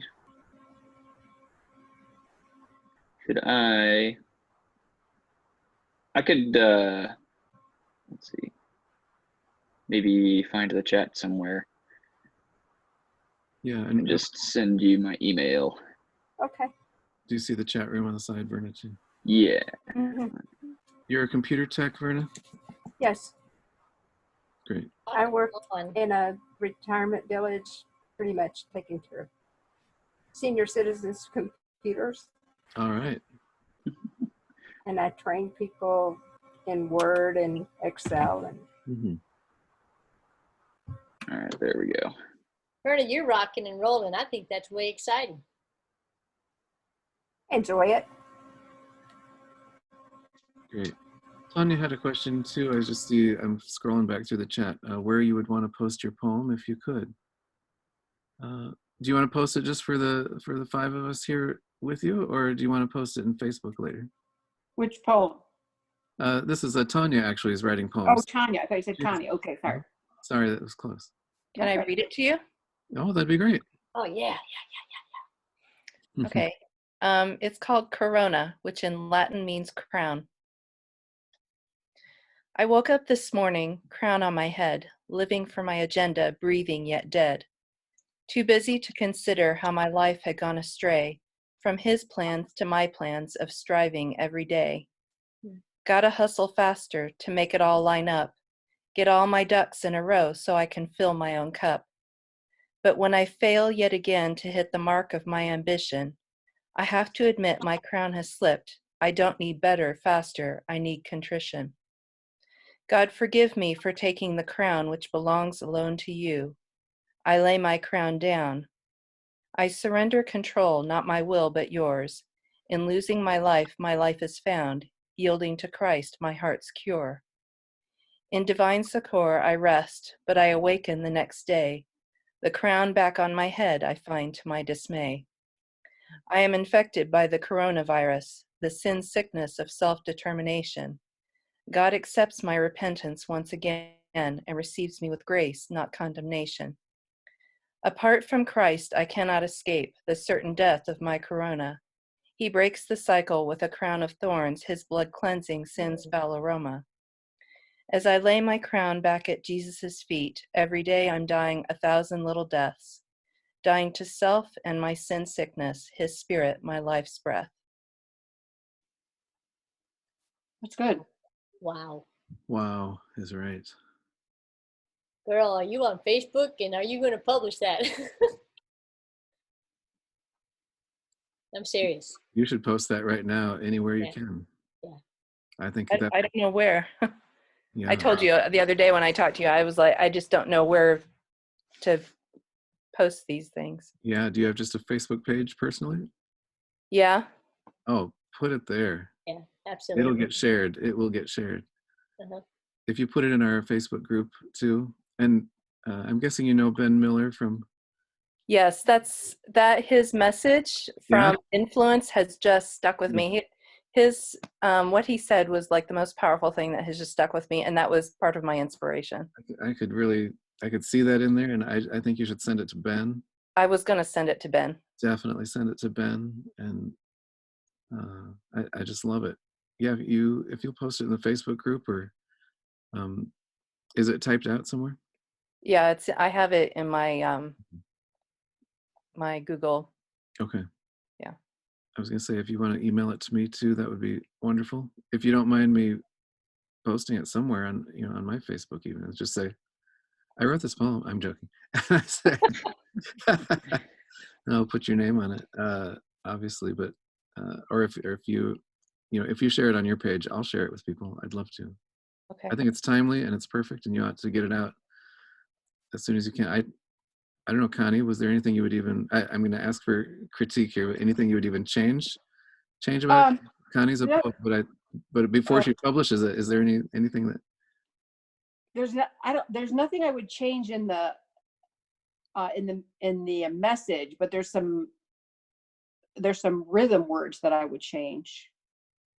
You know, like some of the words, depending on your, I don't know, like I can't say like iambic pentameter and all that stuff.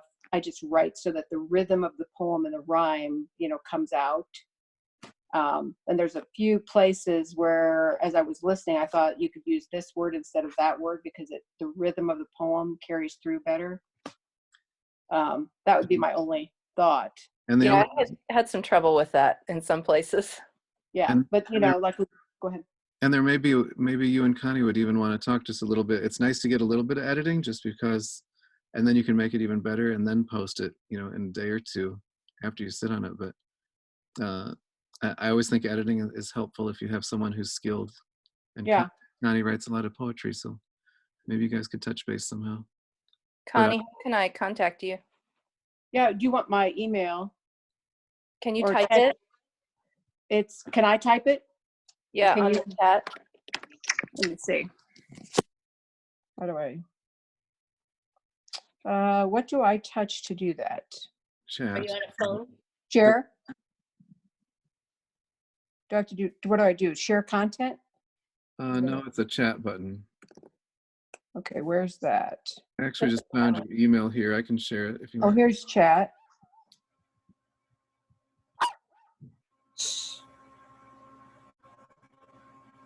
I just type it in the chat and share it. What does everybody else think of? Just don't lose the meaning. I mean, that was beautiful. Thank you, Verna. Yeah, I thought the meeting was great. Really, it made me think of something I saw recently on a similar note, as far as, you know, taking the crown off and leaving it for God, but the next day you get up and you put it back on. Can't think, was it something we had at church, Eric? Yeah, it was that influence conference session with Ben Miller. Yeah. Yep, that was the one. Yeah, similar. But I also thought it's so interesting that, you know, this coronavirus, and you use that word in your poem, and there's a scripture that someone else had posted that I also shared about how, you know, God sometimes allows infirmities or, you know, different things to happen. And if we repent of our sin and confess our sin, repent of our sin, all that stuff, if we do that, you know, then God will heal our land. And I thought, yeah, that's the interesting part of it, is that the crown that we place on our own head has brought sickness upon our people. You know, and this virus is the crown, the result of the crown, you know, but it parallels the crown because of the way it's made, you know. That just struck me as you were reading. I thought that's interesting. And I like the rhyming of this one, Tanya. I know your other one wasn't as rhyming, but this one is. I like the rhyming, and it wasn't obvious or contrived. It sounded very natural. And of course, the beginning part, you know, just makes me think of, you know, my own shopping experience the last couple of weeks, and I do want to take care of my family, and so I'm getting things enough for my family. And yeah. As the week goes on, I'm like, oh, I was at the dollar store yesterday. I'm like, maybe I'll grab another gallon of milk. And I saw 1 quart of milk left at the dollar store. And I'm like, okay, I can leave the quart of milk. Somebody else will think it's a prize. So I'm just, you know, but it's hard to not be selfish and you just want to take care of yourself, you know. So that's what I was thinking as you were writing that first part was, wow, I need to keep looking outward, keep looking towards others. And yeah.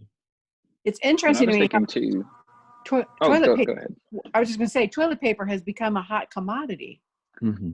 It's like every single store is sold out. And there's people I know on Facebook that have actually expressed their anger because they go to the grocery store to get things and there's nothing. You know, they're even having trouble getting meat and eggs in places because people buy it up as soon as they put it out. Yeah, Jonah. Oh yeah. I was just going to say, as much as we need those things in a time like this, as much as we need food and toilet paper and medicine and doctors and all of that, all those things are necessary. But I think especially what shot out to me was, in the midst of all of that, remember who you need before any of that kind of stuff. Mm-hmm. Remember what the real problem is, and remember who you go to fix it, and who you can go to receive that healing. I thought that was really, really, really relevant to our time, and a lot of people will really appreciate that. We need to remember that God is our provider. He promised he would take care of us. It may not be what we want, but it'll be what we need. But it'll be enough too. Right. Yeah. Yeah. Real quick, I heard somebody recently reading, it was one of the big, either Stephen Curtis Chapman or Michael W. Smith. I think it might have been Michael. He was reading about what happened during different quote unquote quarantines. And of course he included Paul while Paul was in jail, that quarantine, right? But he also wrote about different, and I don't remember right now, so I have to go back onto my Facebook page because I did share it. But at about the 2 minute 45-second mark, I remember that part, he starts reading these different people and what they did when the quote unquote quarantine happened. That this happened and this happened and this, and C.S. Lewis did this and this person did that. And, obviously World War II was not a quarantine, but in many times it was. Stay in your house, keep the windows blacked out, don't go outside, blah, blah, blah. So not the exact same situation, but similar in the sense that it was not business as usual. And what fantastic, amazing, fruitful, life-giving things came out of those times. And I said to myself, I want that. I want that. And so, Eric, again, I'm just so grateful for hearing about this, being able to catch you last month and tonight. Thanks. Well, I'm looking forward to your book. Thank you. Thank you. Your books. Yeah, well, one at a time. This is going to really help. Catherine Van Bora was the wife of Dr. Martin Luther. And she was in the middle of the Black Plague. And they had this big, huge house called the Black Cloister, which had been a monk's home before they got it. And she took in all these people from the plague and nursed them. So I think that's very relevant for our time.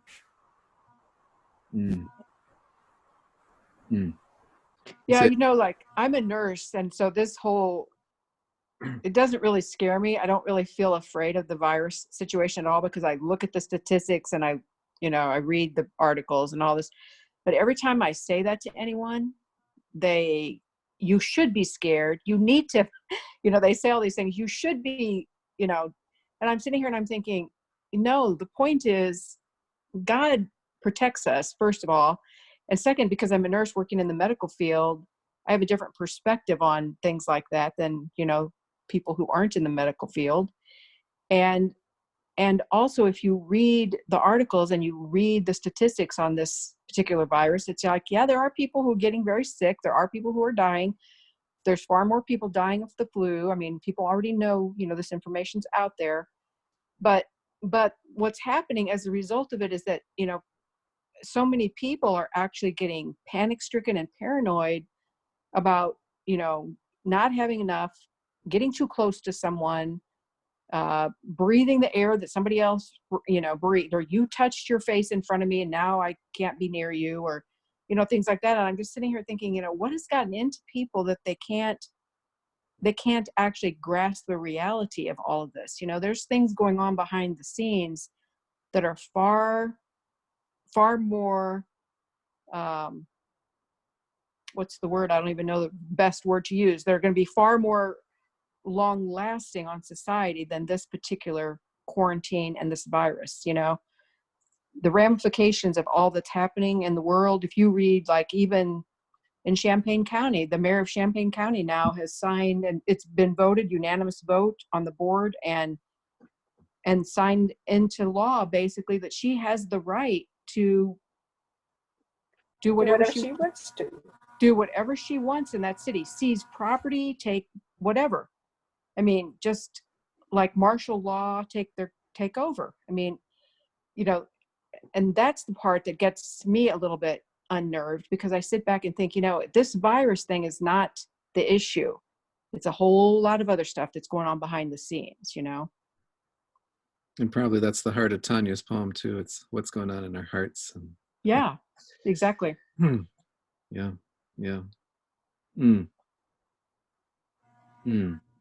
I just, you know, pray for President Trump, pray that he would be able to stay ahead of all of this and do the right thing, that God would clue him in, that Vice President Pence and the people who he is meeting with and praying with, that God would give them the vision and the insight to know what to do, what to say, and the timing for everything.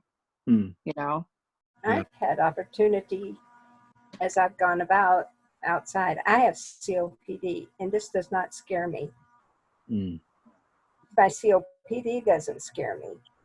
And the virus certainly doesn't. But I've had opportunity as I've gone out, and people have, the Lord's led me to people to pray with them. Yeah, just go in and say, is there something you'd like for me to pray with you about? And because they're so afraid, they're very open to that. And they just open up their lives. Yeah. That's beautiful, Verna. Yeah. Yeah, I just put in the chat the link. Took me a while, to Michael W. Smith. It's not a real long video, but at the 2-minute 35-second, I think. Please post and let me know so I can share. All right, thanks. Yeah, Good night, y'all. Hope to see your poem, Tanya. Thank you. God bless y'all. Good night. Good night. I gotta go too, so All right. thanks so much. It's been beautiful. Great. Hope you can join us next month. I'm hoping to. All right. Thanks. Have a good night.